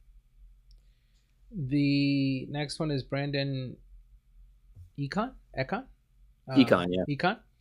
is this great guy. I bought getting back to Diamond Valley. I bought a Diamond Valley for Brandon. Oh, nice. He's got 2 forks. I'm already sold. He's 4 bolts, 2 forks, 3 fireballs, 2 disintegrators. This guy's burning people out. Wheel of Fortune, Sylvan Library, Drop of Honey, love it. Arborea, 3 fogs, bunch of Emerald Charms. Oh, so this is the Arborea guy. Okay. This is the Arborea deck I played in round 2, yeah. So I guess I thought he had more Arboreas. So did he turn one Vice to you at all, Greg? Or I believe he did one game, but I was able to get out under it and taking 3 damage. Sure. So I guess he's just kind of waiting it out, fogging Arborea until he just plays a bunch of land and then fireballs you, forks you to death. I think so. Yeah. That's a game plan. And hoping maybe he can catch you under a Vice or something. But in the meantime, yeah. Okay. Let's see. Cole? I feel like it's tough to do like turbo fog ish with only 3 fogs. I don't think he's doing turbo fog. I don't think I think the fogs were just there to buy just buy time. Right? Yeah, I guess that's fair. Yeah, or to allow him to drop the Arborea shield for a minute and not immediately die on a crackback or something, which happened a few times in our games. Okay. Where he played something and I was like, oh, excellent, and attack with everything, and he fogged me, and I was like, oh, that's disappointing. Yes. Cole Frigm. Oh man, butcher these names. It's probably sorry. Probably Frime or Freem or something. That's an interesting last name though. Is on Reanimator, which is very similar to the previous Reanimator that we had, except no Spirit of the Night, just a bunch of Grovorkin Horrors and Ashen Ghouls, Trikes, Deep Spawns, and 8 Reanimator spells. Animate Dead and Dance on the Dead. I don't see All Hallows, so it looks like he's just running the extra dances instead of them. Yep. Okay. That's probably got to be just like a does not have thing, maybe, because I feel I feel like I mean to have it's interesting. I think you want at least a pair, right? Yeah. Maybe he's another vintage guy, perhaps. Because I mean, if he's got 4 bazaars, it's. Nope. Lost Jared. I guess we lost him, but he'll be back soon. Moving on, Dan White. It looks like he's got red white kind of burn, straight up burn package. I'm not really seeing much. It's a candle flare. This is okay, yeah. Okay, yeah. Got a little haphazard layout here, but candle flare. Blue white. I guess the white is for the sideboard. There's one disenchant at least in the main. It's hard to see. Blue white candle flare and Yeah, all I really saw from him were mostly red cards. I saw the mana for the blue. I don't know if he cast any blue spells though. Yeah. Okay. That's interesting. And here's another green deck. This is the other green deck that you talked about. This is DFB's green deck. This is and Dave's Eureka deck. So he went top end Eureka deck, and he's played this builds before, or a similar deck. Yeah, he's played a version at GloryCon last year, or Correct. 2 years. Whenever the last one was, he played a non-Scryings version of this, right? With craw worms, obviously instead of the scaled worms, and no obviously other scrying cards. But can you guys hear me? Yeah. I have to reset real quick. Like I realized I didn't have my laptop plugged in and it actually just shut off. So like that's why my video's not on. So I'm just gonna reset real quick. Hold on one sec. Sorry. Sounds good. David Third. I think Jared. This is the deck that Jared lent him, but he didn't really go too much into it. But it looks like mono green. We're just talking about David Third's deck now. Okay, yeah. So yeah. David didn't have a list, and he reached out in the Sisters Discord saying like, "Hey, does anyone have a deck for me to play?" And I was like, "Oh, I've played Natural Order like mono green in the past." I said I could just throw that together for you real quick. He's like, "Yeah, sure, it sounds great." I offered him like I'd given a deck to Blake Burkhalter the week before, which was a green. Oh yes, I played against that deck. It was funny. It was a green. It was a green, white, blue Natural Order deck that was trying to use Sylvan Library and Latinam's Legacy just to kind of get through the. To kind of curate the draws a little bit better. And it was kind of sweet. I played against him and he killed me with an Arcady Sabbath. So like that was kind of dope. But David opted to play the mono green list. And I think he had to leave after round 4, but he went up 2-2 with the list. So it did something, I guess. Yeah. Cool. I think Natural Order is kind of a tough card to build around because like, it's played in, I guess like Legacy or whatever. And like the thing is like if you cast Natural Order, like you just win that turn. Right, and yeah, like Crater Hoof, Behemoth, and other crazy things like that. yeah. You're putting the scaled worm into play and hoping they don't have a swords. Yeah. You don't really do that in old school, but like Autumn Willow is a real beater, and like like just that Insect's good if they don't have any creatures, right? So yeah. I like Hazazon. I like him for Natural Order. See. Yeah. That's why I kind of like the Latinam's Legacy like kind of build, because if you wind up with one of the gold cards in your hand that you can't cast, you could shuffle it back in. Yeah. But he wanted to go mono green. So, but it's a fun deck to play. I played it a bunch, and like also I just like double giant realism and berserking and for the win. But David plays a card that I think deserves at least some consideration in if Bififreet for mono green decks as a top as a top end. Well, I built the deck, Andy, so duh.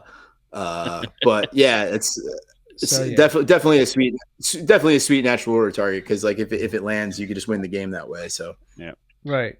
But if they go first and they play Forest Elf, then you're like, oh yeah. Not bringing that up. Card's horrible. All right. It's rough when one of the best decks runs a lot of green in Twiddlevolt, right? Yeah, that's true. You'd be surprised how many people forget that they can actually do the ability themselves. You're like, are you done? Yeah. Yes. I was playing great. against one of the. Yeah, I think it was the. I don't remember which deck it was. Someone had that, and it was a different league. It was not Scryings, but yes, someone was recently playing against that, and I went all through these hoops and stuff, and then I realized like during their turn, I was like, wait, I could have just. Swung for lethal.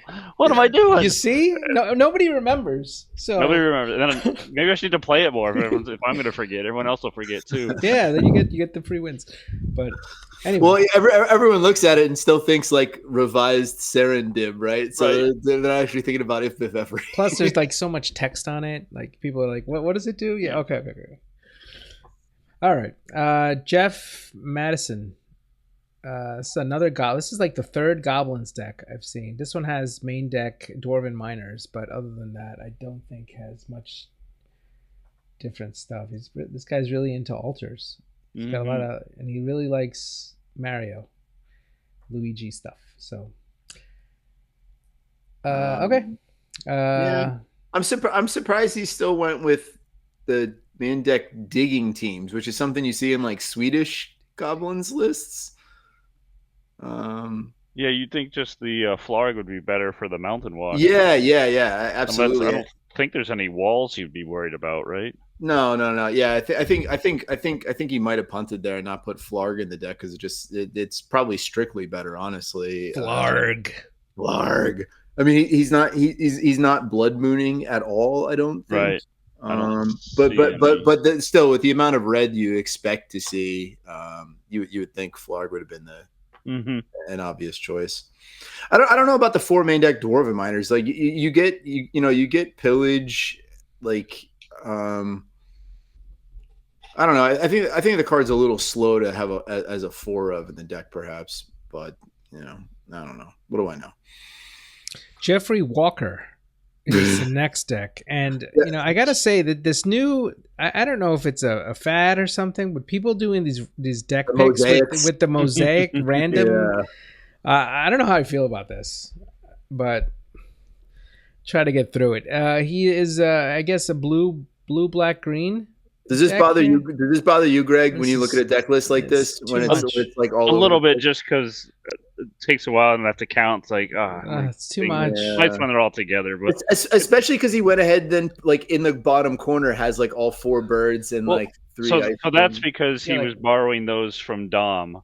And so he laid out his deck like this, and I think he didn't have it so he is laying them out as the deck was shuffled. Yeah, that's why it's laid out like this. He didn't take the time to sort it, and then he had those last 8 spots, and when Dom showed up and gave him the cards, he laid them out and then took the photo. So so I don't think it was intentional. It was just his deck was shuffled together and he was laying them down.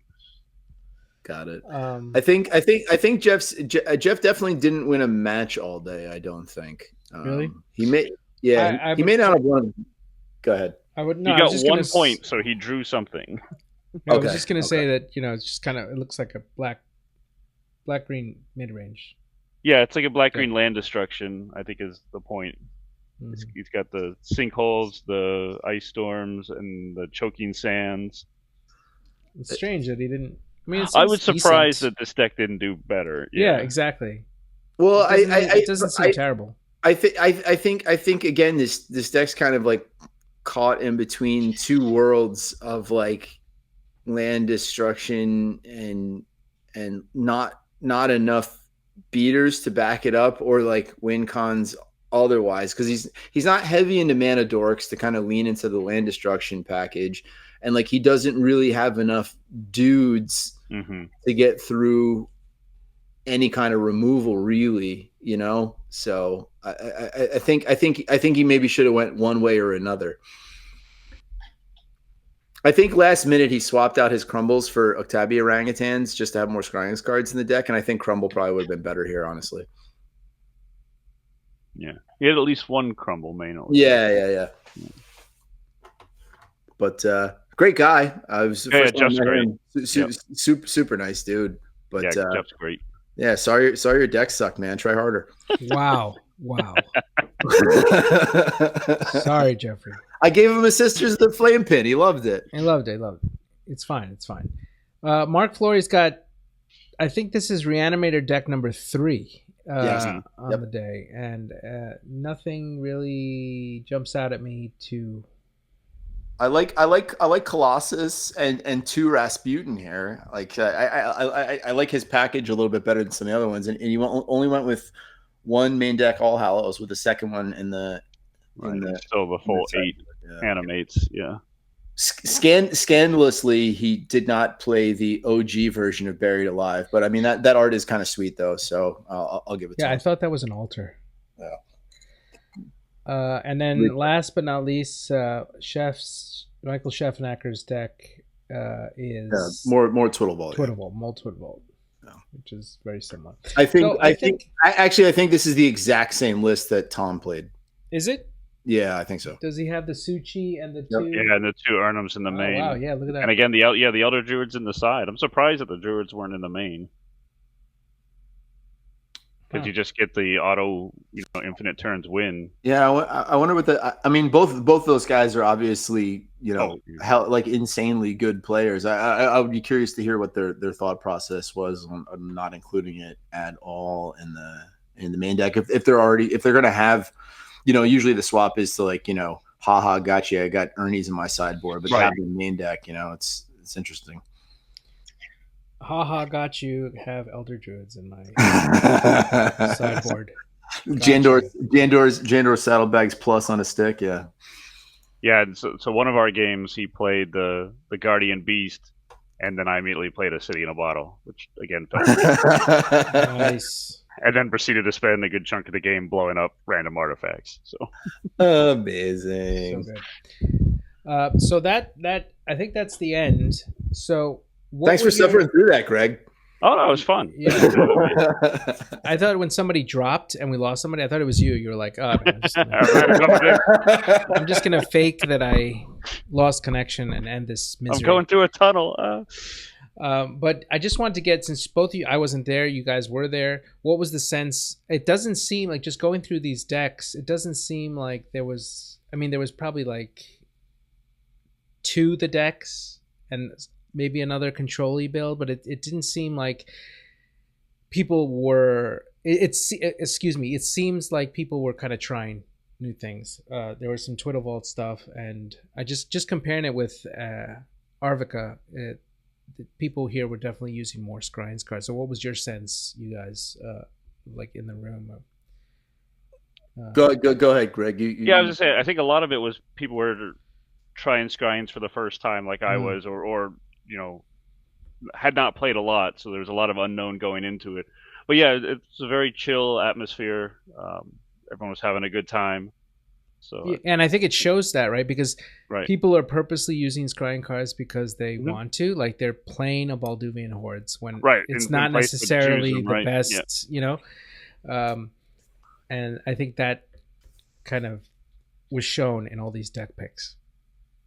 Yeah, and I think a lot of people were trying out the different like kind of pre-made combos. Like there was a couple different Mass Knots, there was the Twiddle Vaults. So yeah, it was neat to see all the different. Obviously, Reanimator gets a big boost. So glad I didn't see the Reanimators, but it was neat to see them in the room. I did not see Pox.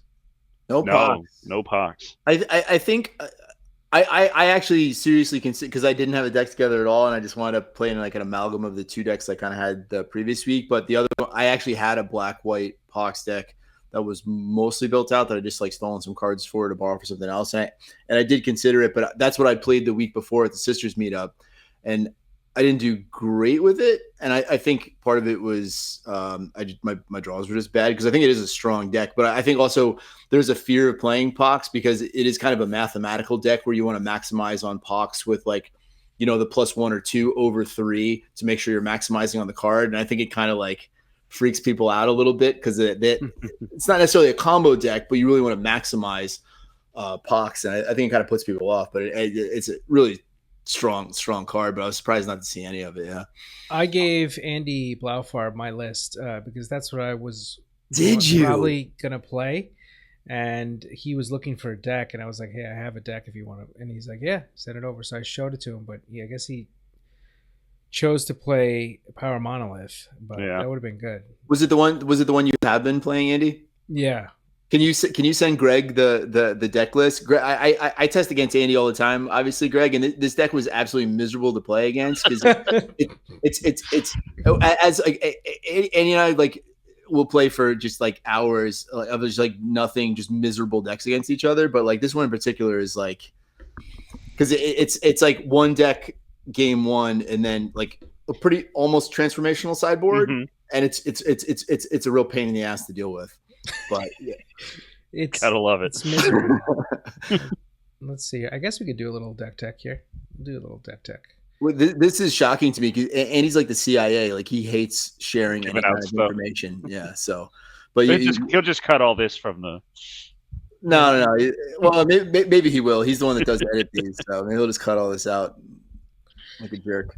No, because I mean, I didn't mind sharing. I wasn't gonna go. I was already like, I really wanted to go, but it just timing didn't work out. So I was like, if Yeah, well, nobody's gonna, you were just up the week prior, and you live in fucking Atlanta, so. um, I'm gonna send it to Oh, Jared. I just sent it to you. Where I don't have your. What's your Discord? What? I am Echo Hold on a 8108 sec. on the Discord. Oh, right, yeah. Echo. Andy came up Here for it the is. sisters event the prior week, Greg, and like Uh-huh. he was basically TOing, like it was half Swedish and then half Scryings, and like Andy left halfway through the second half of his own event, which was amazing. I was He exhausted. was like he was like sending a Discord. He's like, who won in round 3? We're like, dude, screw you, get out of here. I was still running the event, but local. I wasn't doing it. I was doing it from home. Just remote work. Yeah, it's fine. Greg, I just sent it to you. So this is a deck that I came up with, and it really tacks like probably the best card in this deck is balance, and the deck runs. I guess I'll put it up. It's basically a Pox.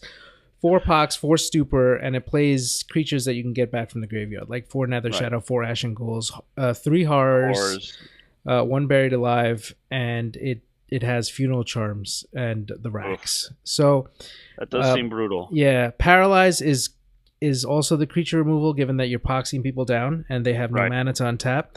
Yep. Funeral Charm answers River Boa. I have double Funeral Charm to Dreadnought before, but that's not the greatest place that you want to be. I mean, you got to do what you got to do. And then you got the chains in the sideboard. And then Anvil, and Anvil kind of works well with the graveyard stuff. And then like Jared was saying, it transforms into because these Tormod's Crypts are so prevalent, it's like unwinnable. Because they're gonna bring it in and just blow out your game plan.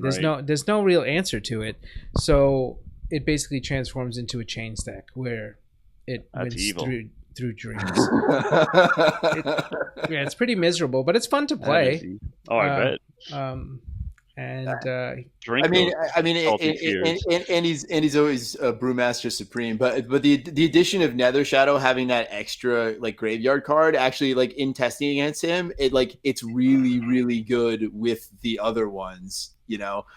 It really adds another level, and like most people that are playing like the Reanimator deck or whatever, like are just doing the Ashen Ghoul, Kravik, and Horror thing, but like adding the Nether Shadow in really adds like another layer to it for sure. Also, absolutely. I love the what do they call it in Legacy? Oops, no lands or whatever. The deck where you can basically you have a big huge graveyard pile in front of you, and that's really all that matters. My permanents are like there's only 2 permanents. It matters is my graveyard. It's instead of land in front, and Andy, when you play against Andy, it's graveyard in front. It's just like laid out along the top of his board. trigger, attack. But yeah. Oh, that's a cool deck. Next one. Next Scryings tournament in 2027. I'll get to play it. So.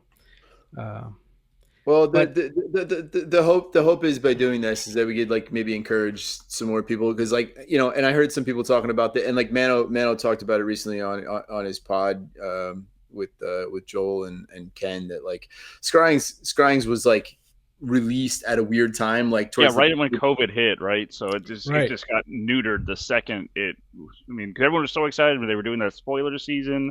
Yeah, we're putting out like, listen to this, and we'll, what's going to be released this week, and everyone's real excited. And then they had that one event, and then, bam, shut down. Gonzarino, and it's like, no in-person Magic for like 3 years, right?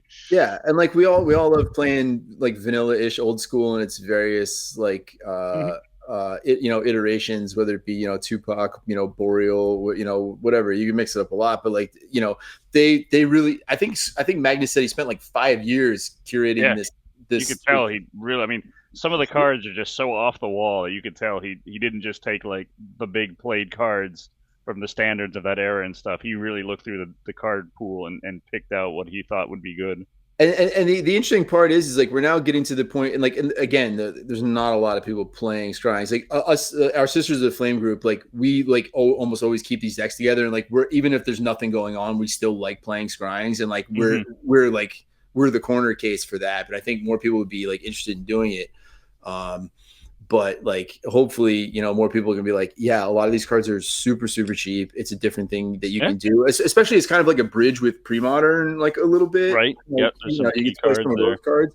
But like, we're now getting to the point where there's enough Scryings events where like we're looking at these lists now, and it's like I'm still only seeing like the same-ish cards, right? Mm-hmm. That are in the list. Like some of these things are just like, super sweet cards like Browse, building the deck around that, or Orcish Librarian, or just like completely weird shit like Noble Benefactor. Like what the hell? Like how do you break that, right? Yeah. And it's like there's so many question marks in this yet. Even just like White Weenie with like the good like the pro flyers and like Wild Acer and stuff, and like the Falconer. There's still so much space here, and it's like so undiscovered.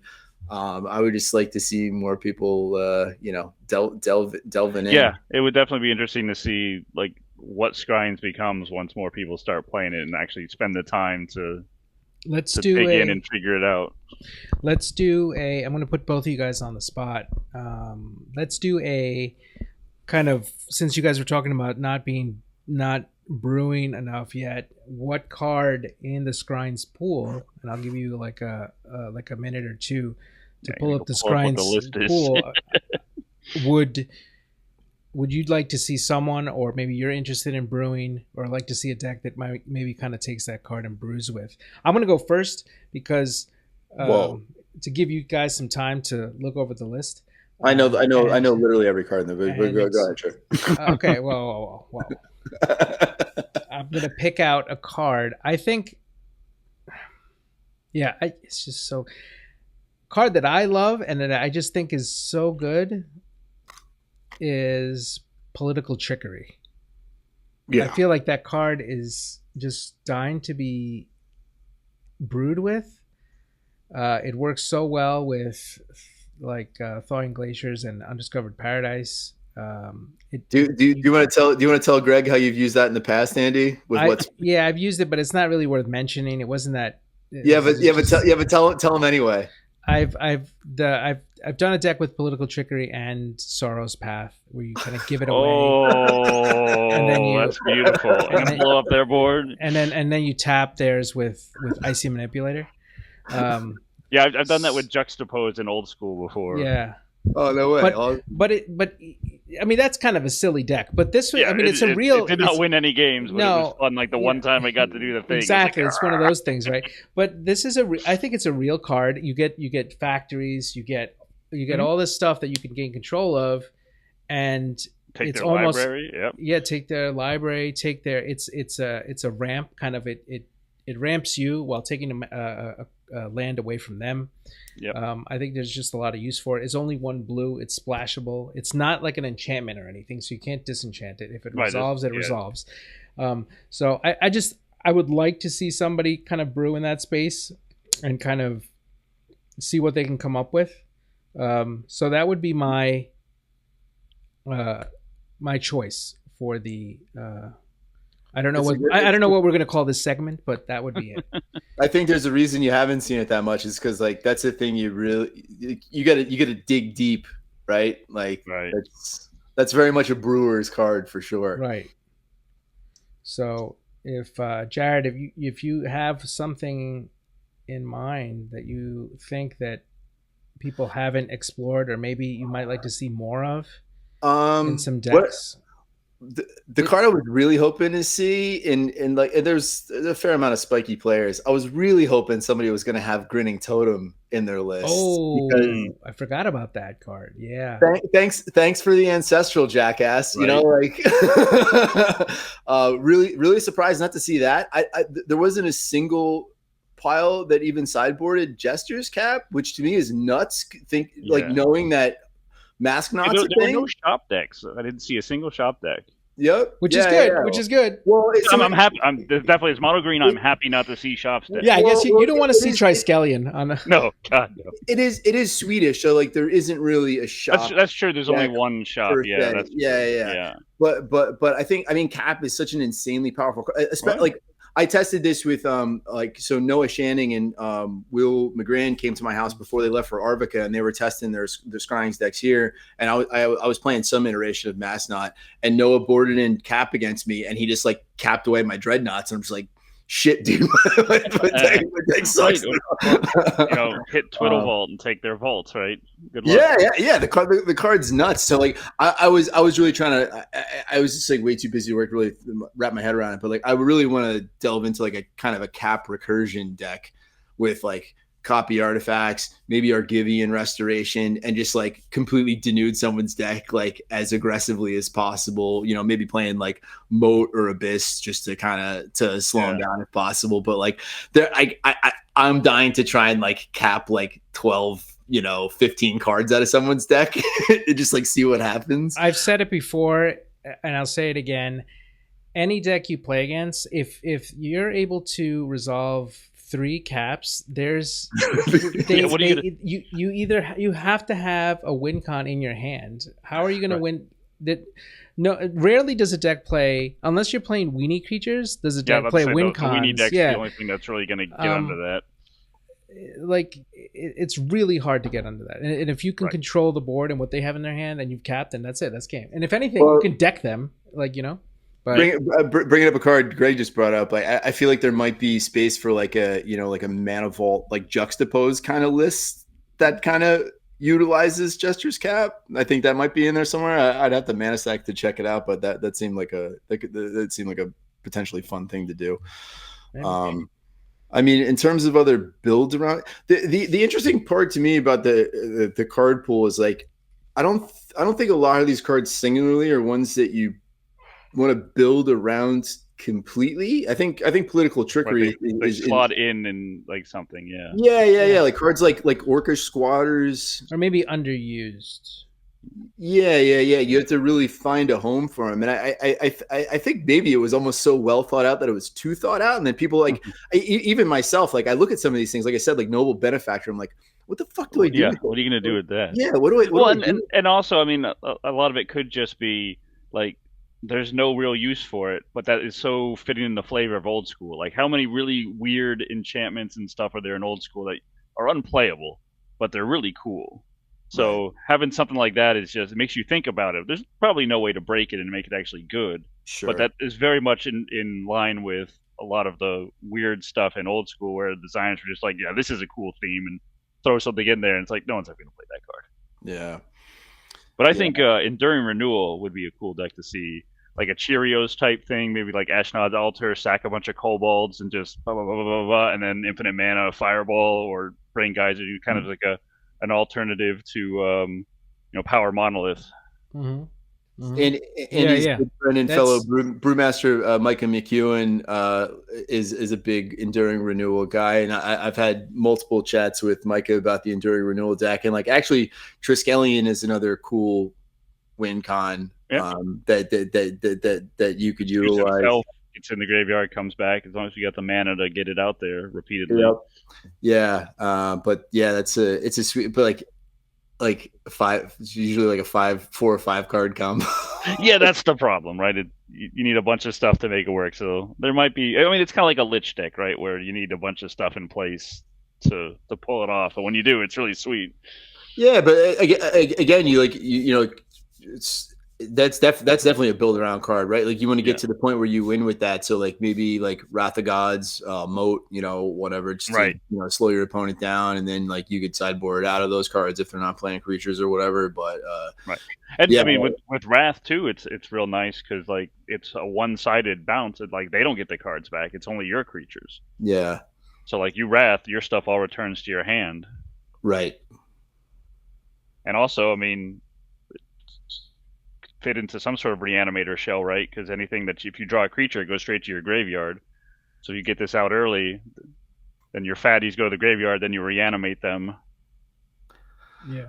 And then, so the couple different aspects I think you could play around with Enduring Renewal. I had tried, and again, like I'm screwing with these cards all the time, but I did try with like a black white, not necessarily random kind of list. I don't know Bazaars, unfortunately. I kind of wish I did, but I was Yeah, playing. those are a fun card. Yeah. I was playing Buried Alive and trying to get like Spirit of the Night and Ishin Shade in my graveyard so I could recast it with Miraculous Recovery. Yeah. And that was pretty fun. It's probably if I get that, and that's an instant speed too. So like instant speed resurrection, like it's pretty sweet. Like popping out a Spirit of the Night with the +1/+1, and then going to Pound Town with that bad boy. Yeah, right.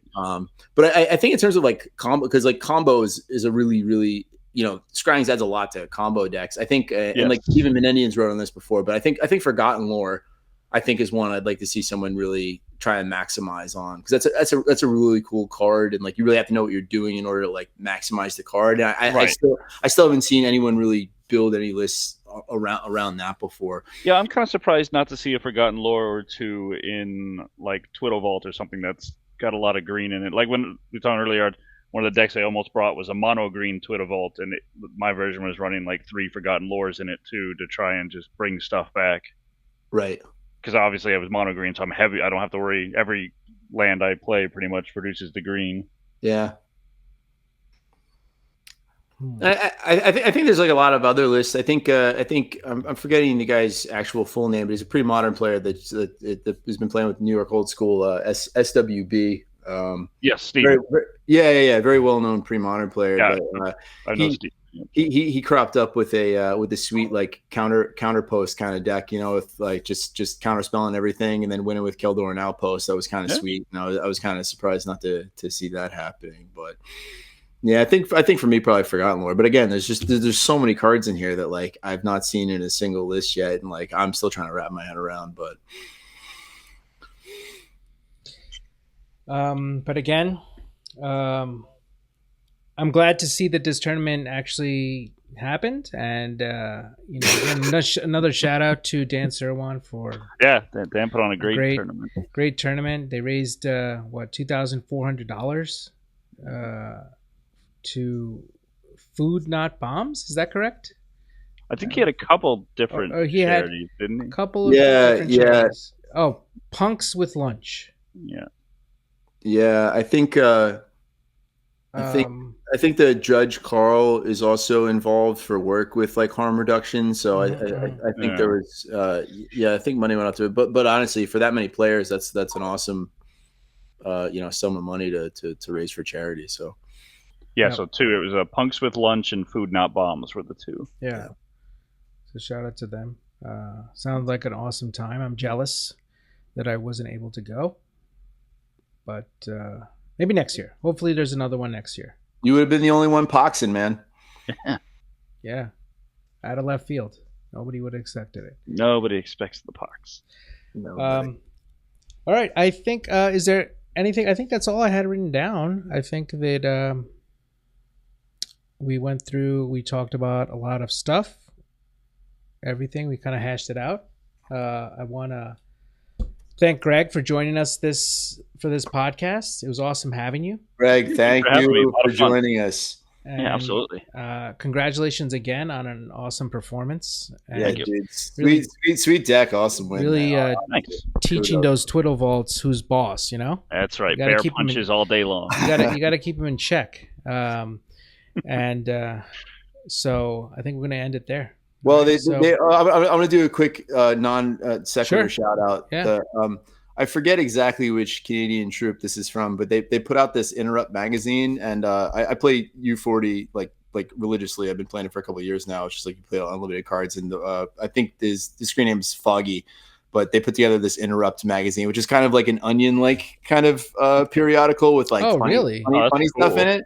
And he actually sent me a hard copy, which they only do like I think 100 issues of, but they do put it out on digital. So if you've not seen this before, it's called Interrupt, and you could reach out to like any of the Canadian guys.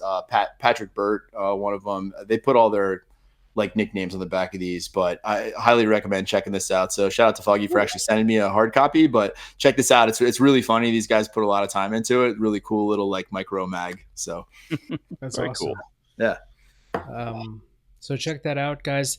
If you're still with us and still listening, don't forget to like and subscribe, and look forward to seeing you again. Greg, thanks a lot, and awesome. Sweet.